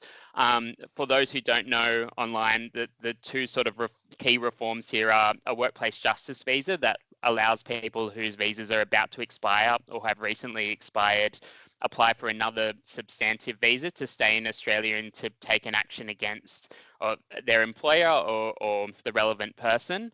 It allows family members to stay here with them as well. It's free to apply for, and it generally doesn't have any restrictions for them to then apply for future visas. So it's a really good product that allows people to stay here to bring a claim against their employer. The other strengthening reporting protections is effectively a protection against visa cancellation. And so where people have breached a work-related condition on their visa, they can then obtain a certification to then provide to the department to stave off any cancellation of that visa, so they can then speak out free of any consequence around that exploitation. The issues we are seeing with it, whilst it is a step in the right direction, is that it doesn't cover some of the most vulnerable people in our community. So, and the people who are really facing some really horrific conditions. So in particular, a lot of the palm workers are not practically eligible for a lot of these reforms. And that's because generally they have a long time on their palm visas, like their palm can go up for about 4 years, and so they can't access the workplace justice visa. And the way the department considers cancellation of PALM visas isn't for breach of a work-related condition, it's for breach of, it's another section of the regulations, which I won't bore you with now. But so in effect, they don't really get access to those reforms, but our experience has been that PALM workers face quite horrific working conditions. We've seen people blinded in their work site, people having limbs removed, people even dying on work sites. It's really, really horrific, and they aren't afforded any of these protections. The other cohort of people that we don't see afforded any protection are undocumented workers, so people who haven't held a visa for a while, or on bridging visa E's with no work rights. Those sorts of people who really do face quite dire work conditions aren't able to access these protections. And so we think more needs to be done to expand these pilots to ensure that the people who are really at the pointy end of exploitation, are really facing horrific conditions, need to be able to access these kinds of protections. Thanks so much, Josh. I think that that really sets out the seriousness of the issues that migrants are dealing with, and some of the really structural barriers that they face. We'll come back to you after we've had the chance to speak with Valencia, and thank you so much, Valencia. Sorry, I know you had some technical difficulties.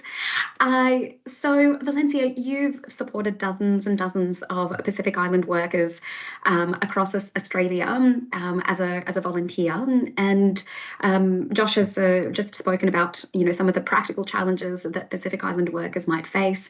We'd love to hear from you about some of the stories that workers have come to you with, and some of the challenges that people have mentioned in their testimonies. Sure. Sophia, thank you so much for the introduction. I have volunteered for the last 14 years.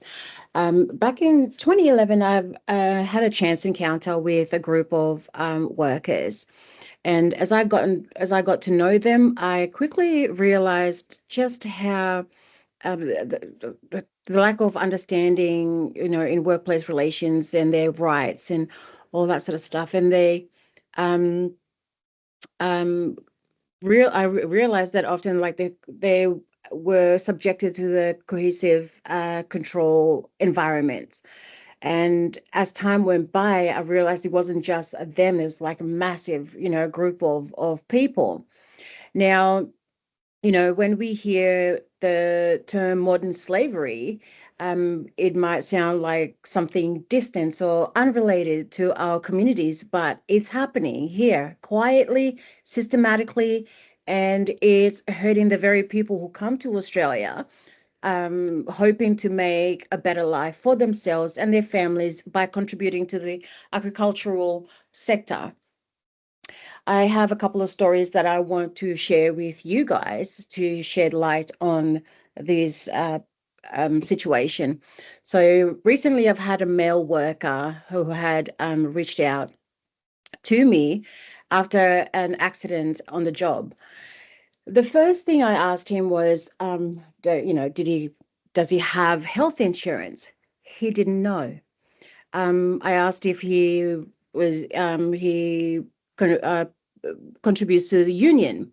He didn't know. So eventually he got medical help. And after a period of rest, he returned back to work. But he wasn't fully healed because he had been one of the fastest worker on the field. There was pressure for him to perform at some level, even though he was still in pain. He was placed on light duties at first, but with high turnover and growing demands, that didn't last very long. His speed declined, the pressure increased. Eventually, there was an altercation at work. That's when he was told there was a plane ticket ready for him to depart, like the following Monday. He knew he was being sent home. So imagine that. After all he had been through, he still wanted to stay and work, not just for himself, but for his family back home. However, the fear of being sent back home was too much, so he disengaged. He disengaged from the program entirely. By the time he contacted me, he had already given up, not because he wanted to, but because he felt like he had no choice. So in saying that, there was another story of this young lady who had reached out to me. It was really sad because she was quite emotional and she was quite distraught. She reached out to me. She didn't know what to do in terms of dealing with her employer at that time. She was being sexually harassed by the employer, and what she was told was, to comply or he would make a report, so she would never have to come back to Australia to work again. So she was quite scared. She didn't know. She was scared of the outcome if she was to go to the police. She was scared to go to the police for the fear of not knowing what was going to happen to her, because of the threats and the visa situation. I'll have your visa cancelled. I'll send you back home. All she wanted, what she told me at the time, all she wanted to work and provide for her children. She is a young girl, young kids. She just wanted to provide for her kids, but having to deal with that dilemma had obviously instilled fear, and brought shame. She didn't know what would happen if she was to go back home, having to explain that to the family as to why she had departed early. It's not something that is, easy to talk about. So that was another sad case that I had, unfortunately, encountered with one of the female workers. So, yeah, it's really sad because they don't really know their rights and they don't understand their rights. Whether it's visa or whether it's workplace, they don't really understand that. And obviously lack of literacy and understanding of the way of life and the opportunities and the resources that we have, they don't really have that knowledge. So yeah.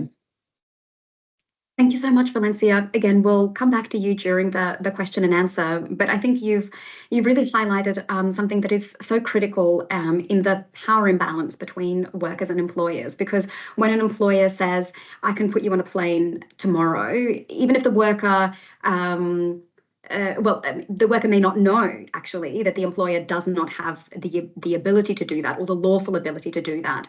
But a lack of information, a lack of really access to be able to challenge that really limits the options that a worker might have, and moreover, highlights the bare imbalance in terms of the powers between the employer and the worker. So I'd love to turn to you, Basina, because you have done multiple large surveys of temporary migrant workers across Australia. You're working busily on analysing the analysis of the most recent survey. I mean, what are some of the main sort of broad trends that you see in terms of workers' access to justice, some of the reasons why workers might end up staying silent, even when they have been victims, survivors of serious exploitation, and what might be some of the policy recommendations that state and federal government should consider? Thanks, Sophia, and thanks to the other speakers who've, Josh and Valencia, who've raised really important issues as well. And I'll try not to repeat those too much. And before I start, just want to acknowledge I'm coming from unceded Gadigal and Bedigal land and pay my respects to elders past, present and emerging. So as Sophia mentioned, we completed a survey last year, around 10,000 people working on temporary visas across Australia. And shout out to everybody attending today who helped us with that. It was definitely a big community effort to get that out, and we're really excited to share findings with everyone over the next year. We also did a separate survey of about 370 palm workers, and looking forward to releasing findings of that in the next couple of months. And you can find all of our reports that I'll refer to now on the Migrant Justice Institute website at migrantjustice.org if you want more information about any of the research.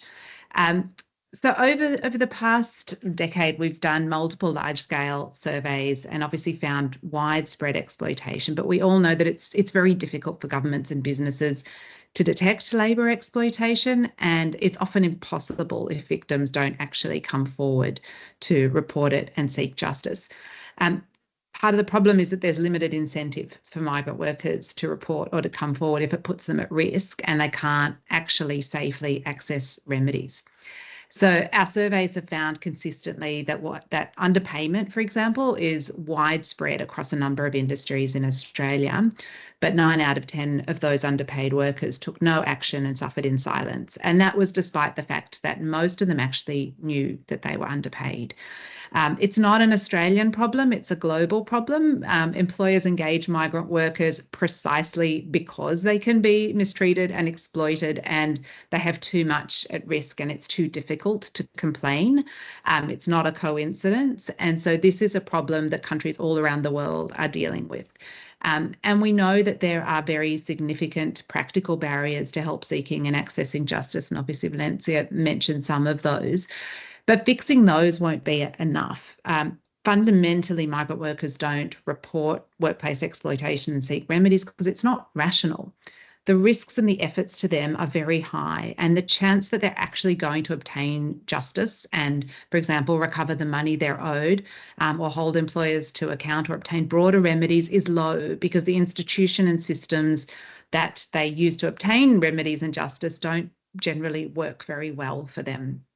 So if we're looking at policy reform, it really needs to look at all of those components. It has to be easier and reducing practical barriers to reporting and accessing justice. We have to reduce the risks to migrant workers of doing that and the effort involved. And we have to increase the likelihood that if they are brave and they take action, that they will actually obtain justice, because otherwise there's no point in doing any of it. Over the past couple of years, the Commonwealth Government has introduced some really important reforms to address labour exploitation among migrant workers. And these are significant, as Josh particularly highlighted with the visa, but they don't go far enough. So I'm just going to touch on very briefly a few areas for ongoing reform. One is obviously this fear around migration status and stay in Australia, and we've got this fabulous new visa, but we also don't have enough accredited providers that can give migrant workers certifications they need to access that visa. And we've been waiting a while for the Commonwealth Government to approve more. And it's really critical because right now there just isn't capacity, particularly outside of New South Wales and Victoria. But even within New South Wales, we've only got a legal centre and some unions who are accredited, and the need is far, far greater. So we're just waiting for that approval, and it is really critical. And as Josh said, it has to extend hopefully in the next stage of the pilot to undocumented workers and address this gap around palm workers as well. And I do want to just highlight the implications of visa fears, which actually go beyond just this labour space and interaction with the Commonwealth Government. In our previous study in 2019, we surveyed over 3,000 international students around exploitation in housing, and found that the majority believed that their visa, or didn't know that their visa could be cancelled if they didn't pay their rent. And I think the importance of that finding is not just specific to housing, it's that this fear of visa cancellation and visa vulnerability affects everything. It affects health and whether you go to the doctor. It affects whether you complain about an exploitative landlord or a contractor or any other part of life. And so I think it's very important for the state government to also keep front of mind that when we're thinking about any service provision for migrant workers, any kind of support services, whether it's around workplace health and safety, around medical care, around housing, that visa is going to be a really important issue to deal with, and thinking about firewalls between those agencies and the Department of Home Affairs. We know that even in the protocol between the Fair Work Ombudsman and DHA that existed before the Workplace Justice Visa, it was used by around 15 migrant workers a year. They did not trust this idea that, don't worry, you can tell us and we won't pass it on, that wasn't enough. And so I think that's something that really does need to be addressed by all state government agencies that come into contact with migrant workers. I think the fear of losing a job is obviously an incredibly powerful disincentive to coming forward. And we've got wonderful new reforms around portability for sponsored workers, where they've got 6 months now to find a new job for many sponsored workers. That doesn't apply for palm workers, and it's a really important issue that has to be addressed, because palm workers know that if they lose their job, they're going to have to return home to their country, and that is a very powerful silencing factor. I know we're very short on time, so I might turn very quickly to sort of the other side of this calculus, which is if you do come forward, you want to know that you're actually going to get a remedy and that these systems need to work for you. So we've got new Commonwealth offences now under the Migration Act for employers that coerce migrant workers to breach their visa or accept problematic work arrangements under threat of visa cancellation. But again, those are not going to be prosecuted if migrant workers don't come forward to actually report or testify. So the visa ties back into that in terms of accountability. And then on the civil side, if we're looking at remedies for labour exploitation, particularly for underpayment, which we think is really critical for detecting and exposing more serious forms of labour exploitation. If you're not going to come forward and report that you haven't been paid properly, very unlikely to come forward and report other more serious harms. So last year, we released a report called All Work No Pay on the small claims jurisdiction for wage recovery, around why it is inaccessible to migrant workers and what needs to change. So I'd encourage everyone to take a look at that. I don't have time to go into all of those recommendations.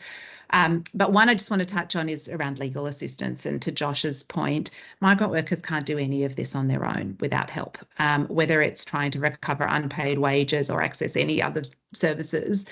Very few migrant workers can do that without assistance. So we've recommended things like a duty solicitor and other forms of help. And I think the need in regional Australia is very significant. And it is an area where state government could contribute, as well as the Commonwealth government. We've also recommended that the Commonwealth government explore a new jurisdiction that's easier for migrant workers to access and other vulnerable workers, using the Fair Work Commission and looking at the possibility of a new court. And I think there's a very important gap here around structure of employment and sham contracting in particular.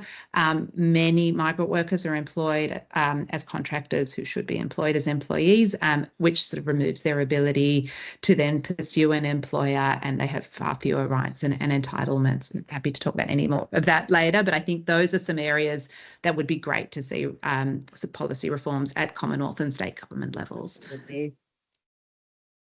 That's really helpful. Thank you so much, Basina. Maybe I'll stay with you for a moment because we have an interesting question from Mo. And let me also take the opportunity to remind everybody in the audience that if you have any questions, please don't hesitate to pop them into the Q&A. So I realised that I didn't take the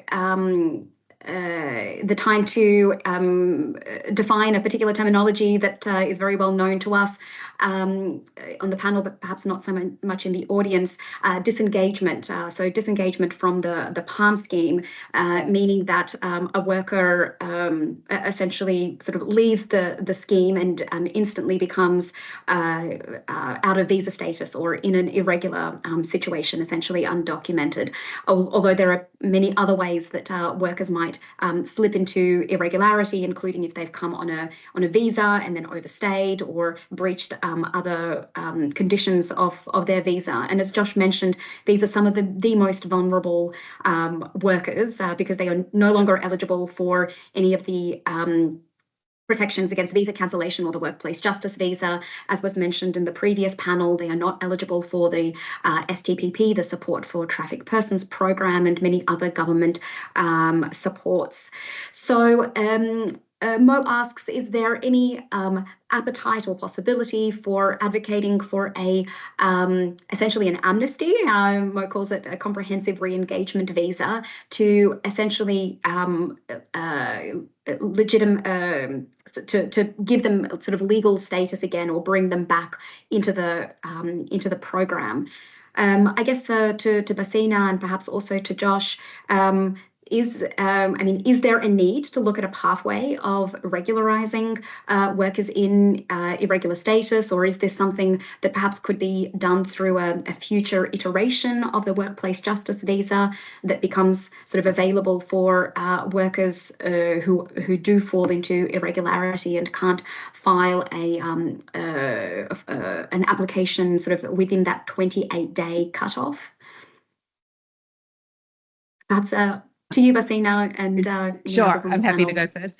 I guess I can't speak for the Commonwealth Government in terms of their appetite for policy reform. I think there is definitely a need to consider what to do with the many undocumented workers who have disengaged in the PALM program and are now left without any protections. I think that there's also an intermediate step of looking at workers, finding roles for workers who are about to disengage or whose employer has said to them, you're not picking fast enough, you're not doing a good enough job, it's not working. I think there is a really important role there for the Commonwealth Government to look at assisting to redeploy those workers into other kinds of roles before they disengage, sort of at that very critical moment where they're about to lose their job because it's not working for whatever reason, and making sure there's a transition pathway at that point.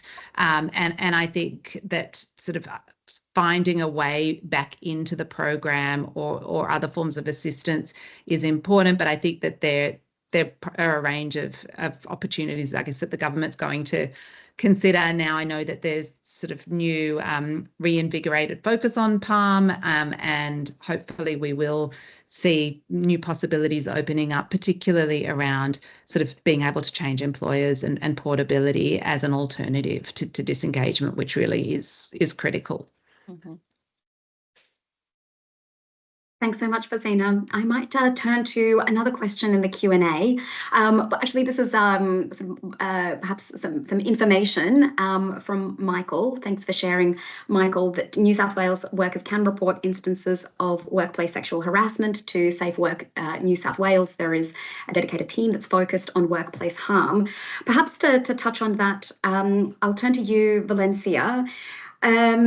I mean, you mentioned some of the this particular example of a woman who had faced sexual harassment, and probably many others that you have spoken with. How likely is it that that workers that you've spoken with will report cases of sexual harassment or gender-based violence to government authorities? What are some of the challenges that they might face? And perhaps also leading on from this, before the panel we spoke about another worker that you had assisted who indicated that when she would go, when the employer would take her into town because there wasn't readily easily accessed public transport, and she would go to buy sanitary products from the local shop, the employer would make her open her bag so that she would have, so that that was sort of a requirement that he would look into her bag every time that she left the supermarket, and this she felt was sort of a violation of her privacy. So, I mean, I guess ranging from the less serious but still extremely important cases of women feeling unsafe with the controlling conduct of their employers, ranging through to sexual harassment. I mean, how likely is it that such cases will be reported to government authorities, and what can be done? It is sadly, speaking to a lot of women who go through these type of humiliation, coercive control, it's very unlikely that they would come forward to report, because there is a bit of shame that hangs over their head when it comes to talking about these issues, not only for personal reasons, but also for the fear of what's going to happen to their jobs, what's going to happen to their visa, because that's what's been hanging over their head if they were to go and report. And that's what's going to happen. They're going to lose their job. They're going to go back home. They will be the visas will be cancelled. These are what's been hanging over their head. So it's very unlikely that they would go. But they still need help. They need help. They just don't know how to navigate around the services. Some don't even know, like majority of them don't even know that there are services out there that can help them. Is sort of the language and the cultural familiarity with sort of Pacific Island community workers or volunteers also important? It's very important. It's very crucial.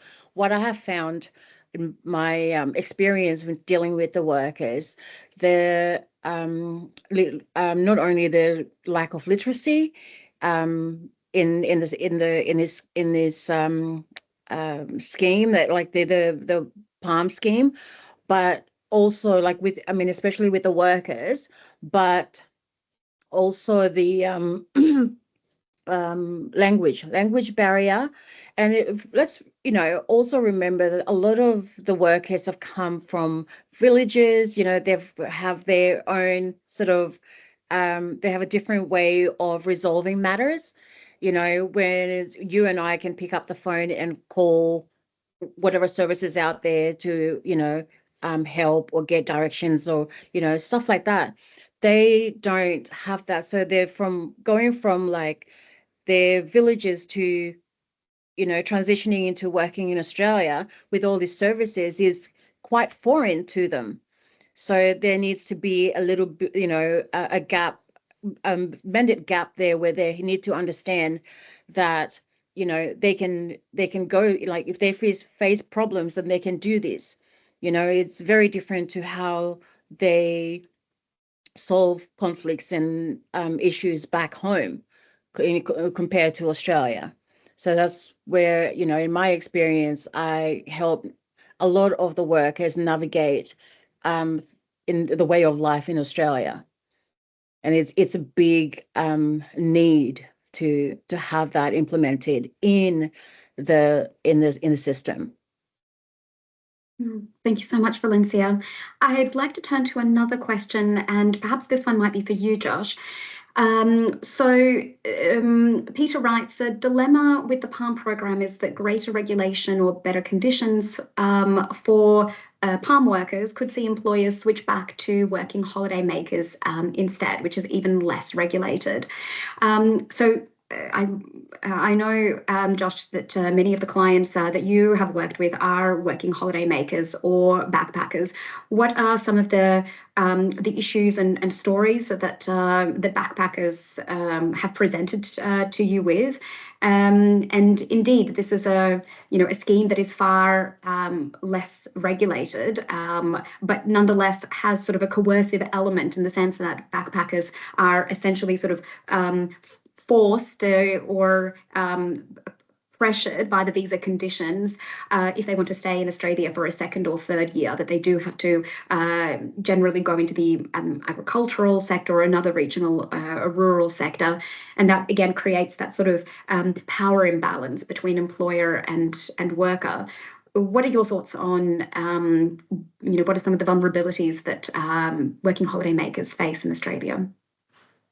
Yes, thanks, Sophia. I think I'm just reflecting on it then and some of the stories we've heard in our work over the years. But some of the things we've seen, and because so much of the next visa hinges on getting those pay slips from your employer, basically proving that you've worked the 88 days or the 6 months or whatever it is to get your next working holiday visa. It's a very, it's a lot of the time people use that in a way to really put people into really horrible situations. We've seen cases of sexual harassment in workplaces. We've seen cases where people are put into accommodation, driven to buses, to farms to pick berries, but out of their pay comes the buckets that they're using to put the fruit in, the accommodation, the buses that they're, the fuel for the buses, the rego costs, whatever other thing you can think of that you could charge someone for that service, they will take out of their pay. And in the end of the day, they actually aren't really paid at all for the work that they've done for those 88 days or those 6 months, and it's all just to get that next visa. I think the solution is, in my mind, quite simple, and that's just to remove the requirement for regional work from working holiday visa holders. They've done it for other countries. They've done it for people from the UK. Because of international trade obligations and things like that, and trade agreements. I just don't think that should be a feature of the working holiday visa at all. And I think then with the PALM scheme, allowing people portability, and also one of the things I am aware of in the PALM scheme is that people can lawfully take particular deductions from people pays, which doesn't exist in any other visa setting, as far as I'm aware. So I think, balancing that playing field, making sure, taking the power, giving power to temporary migrant workers to speak out, and ensuring that those hooks don't exist anymore is so important. And yeah, I think that for me, the solution is simple. Just don't have the regional working requirement for working holiday visa holders. Which indeed would also sort of remove, I guess, the what Peter mentions in the question, the attractiveness of backpackers vis-a-vis PALM workers. The question of sort of unlawful deductions is an interesting one, because this this is also something that recently came up in the context of a Fair Work Ombudsman investigation of unlawful deductions that that an employer had made from the using sort of like arbitrary rules around alcohol consumption in the accommodation, which was sort of a fairly interesting and unique example of the Fair Work Ombudsman taking action, very public action on unlawful deductions. I'm interested, Basina, in the research that you have done on all work, no pay, because what you have found is, really some of the challenges in terms of workers being able to contest some of those unfair deductions and being able to seek justice for the wages that they have been underpaid or unpaid in some cases. Are there some sort of practical solutions that the government could be looking at, or indeed other stakeholders to resolve this issue? Because, of course, this also has a link to modern slavery in the sense that unfair deductions can often mean that workers' pay drops. They have to work even harder and harder, and essentially on a treadmill where they cannot leave their work voluntarily because they are constantly trying to be able to make sufficient amounts to survive. Thanks. Yeah, it's a really important issue. I think there are two parts to the problem. One is that migrant workers don't actually know what deductions have been made because they're not itemised on their pay slip. And so they just get an amount and they're told that there were deductions for fridges and tables and transport and uniforms, and some of those might be lawful categories, even if the amount wasn't lawful. Some of them are not, but the migrant worker actually doesn't even know because of the lack of itemisation and costing out of each item. So that's a really important area for reform in terms of what employers are required to do.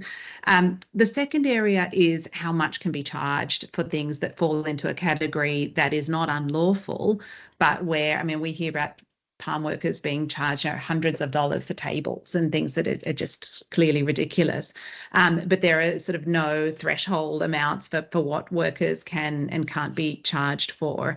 And I guess just going back to Peter's question, because I think it does tie in, I think part of the issue with the PALM program and talking about what employers would do if there's greater regulation is this issue of debt, worker debt, where the employer has paid money upfront for the worker and then the worker has to pay that off as deductions from their pay. And I think that the sort of obviously employers' reluctance for those workers to move on comes from the fact that they've paid all this money and the worker theoretically now owes them a debt of that money. So I think this is a really important area for the government to look at in terms, firstly, workers should not have a debt. They don't have them in other countries, and we have sort of recruitment debt being unlawful. But if there is to be a debt, it shouldn't be to the employer. We should lift that up and look at options such as the Commonwealth bearing that debt. It could be taken out of superannuation or in other ways if there is to be a debt, and then leave workers more able to move between employers, and also put employers in a better situation where they haven't outlaid all of this money and then sort of feel very frustrated by the idea of a worker moving on. So I think that that is a really key component and ties into these issues of unlawful deductions for other visa holders as well, really looking at sort of where that money is flowing and creating far greater transparency as well at all levels. Fantastic. Thank you so much for that point, Basina. Indeed, it's also one of the recommendations that we've made to the New South Wales Modern Slavery Committee in relation to who that debt should be to, and ensuring that employers do not feel that they sort of in some ways have not ownership, but sort of, control over a worker because the worker is indebted to them. Perhaps just a final question to anyone on the panel. We've seen numerous cases where Vietnamese migrant workers have been forced to participate in drug production, and they have then been convicted of drug offences despite Australia's nominal commitment to the non-punishment principle, this idea that we don't punish victims of trafficking for the conduct that they were forced to engage in. So how can we expect workers, migrant workers, to come forward and complain about their treatment if this sort of coercion is ignored by the criminal justice system? Does anyone want to comment on this, the non-punishment principle?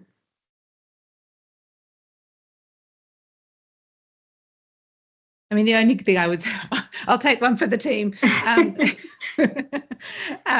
think, like, if we look at the new offences under the Migration Act around sort of coercion of migrant workers under various threats, I think that there is clearly a willingness at the Commonwealth level to at least understand and appreciate the coercive situations that migrants find themselves in, and I think that it obviously makes complete sense that that would transfer into the criminal justice context as well. And so maybe there is greater opportunity for some of that sort of thinking and understanding that led to those new offences to transfer into the criminal justice context, where we know that there are so many coercive factors that sort of compel migrant workers to do certain things or not do certain things, and that obviously has to be taken into account, whether it's in the visa system or in the criminal justice system, understanding that actually migrant workers don't have the freedom to sort of choose in those situations, and that the power dynamic is so extreme that they should not be held responsible or should have protections to then sort of pursue justice outcomes.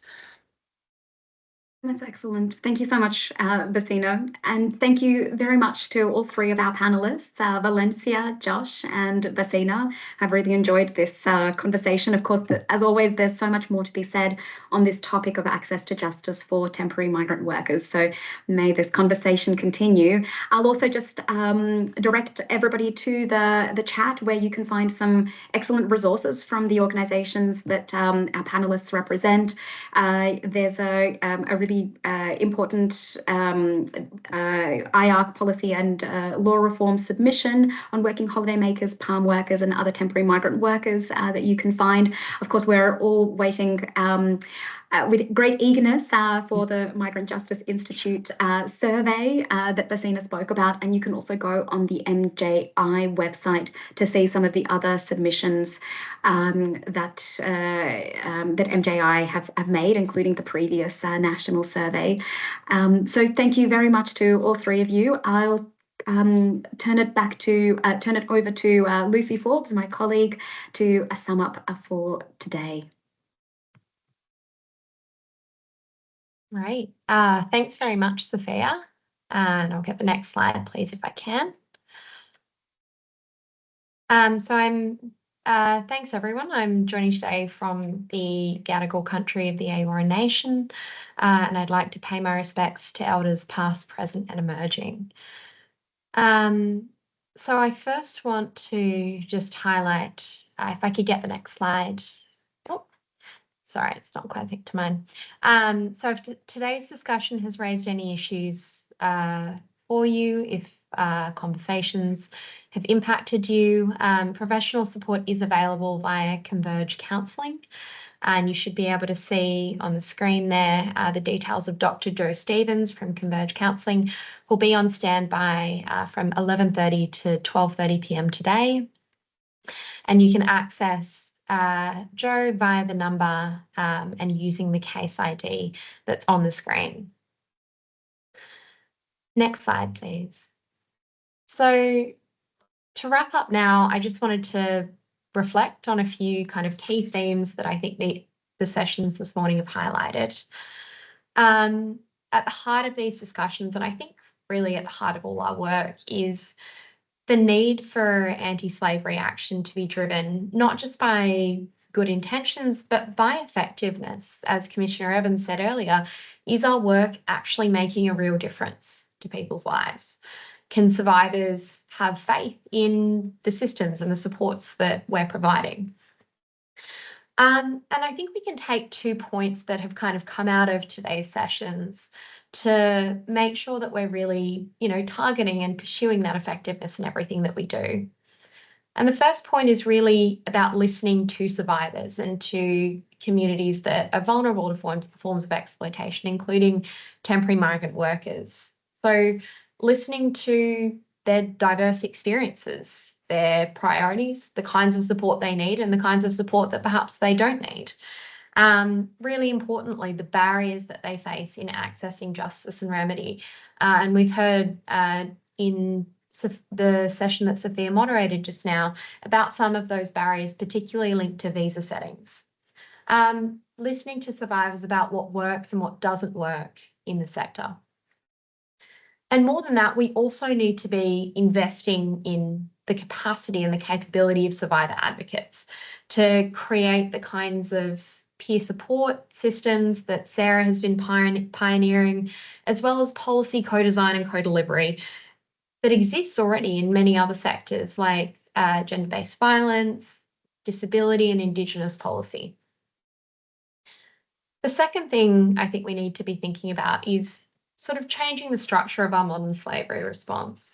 As Commissioner Evans talked about earlier, it tends to be driven by a rather sort of top-down and often criminal justice-focused approach. That's the approach we've had in the sector for a number of years. And that's often somewhat imperfect and often overlooks what modern slavery can actually look like on the ground. There's a need for a shift, I think, towards a more bottom-up approach that acknowledges the impact of, for example, visa settings and brings in state-based and non-government service providers, medical and mental health services providers, unions, frontline workers, and local community members. And most importantly, an approach that gives those entities and gives survivors and peer support organisations the sorts of tools and resources that they need to provide adequate support to survivors. And I think by reframing our anti-slavery response, or continuing to reframe our anti-slavery response in this way, we'll really ensure that it actually meets the real needs of the people at the heart of it. So with that, I want to thank everybody for joining. I'd like to thank our keynote speaker, Commissioner Evans, our moderators, James and Sophia, and all the panelists that joined today and shared your invaluable insights. We're very grateful for you taking the time and sharing your knowledge with us. And finally, a couple of housekeeping matters before we close the day. Firstly, we'd be really grateful if you could fill out our survey using the QR code provided at the top of the slide there. This allows us to improve these biannual forums. We will be hosting an in-person forum later this year with more details about that to come. Also, if you'd like to keep up with news from our office, whether that's due diligence specific or to our general news and events, there's QR codes at the bottom of the screen now, which will send you to a sign-up page. And finally, I look forward to hopefully seeing everyone for day 2 of the online anti-slavery forum, which will kick off at 5 p.m. Australian Eastern Standard Time tomorrow. So wishing everyone a lovely day, and we'll see you online tomorrow. Thanks very much.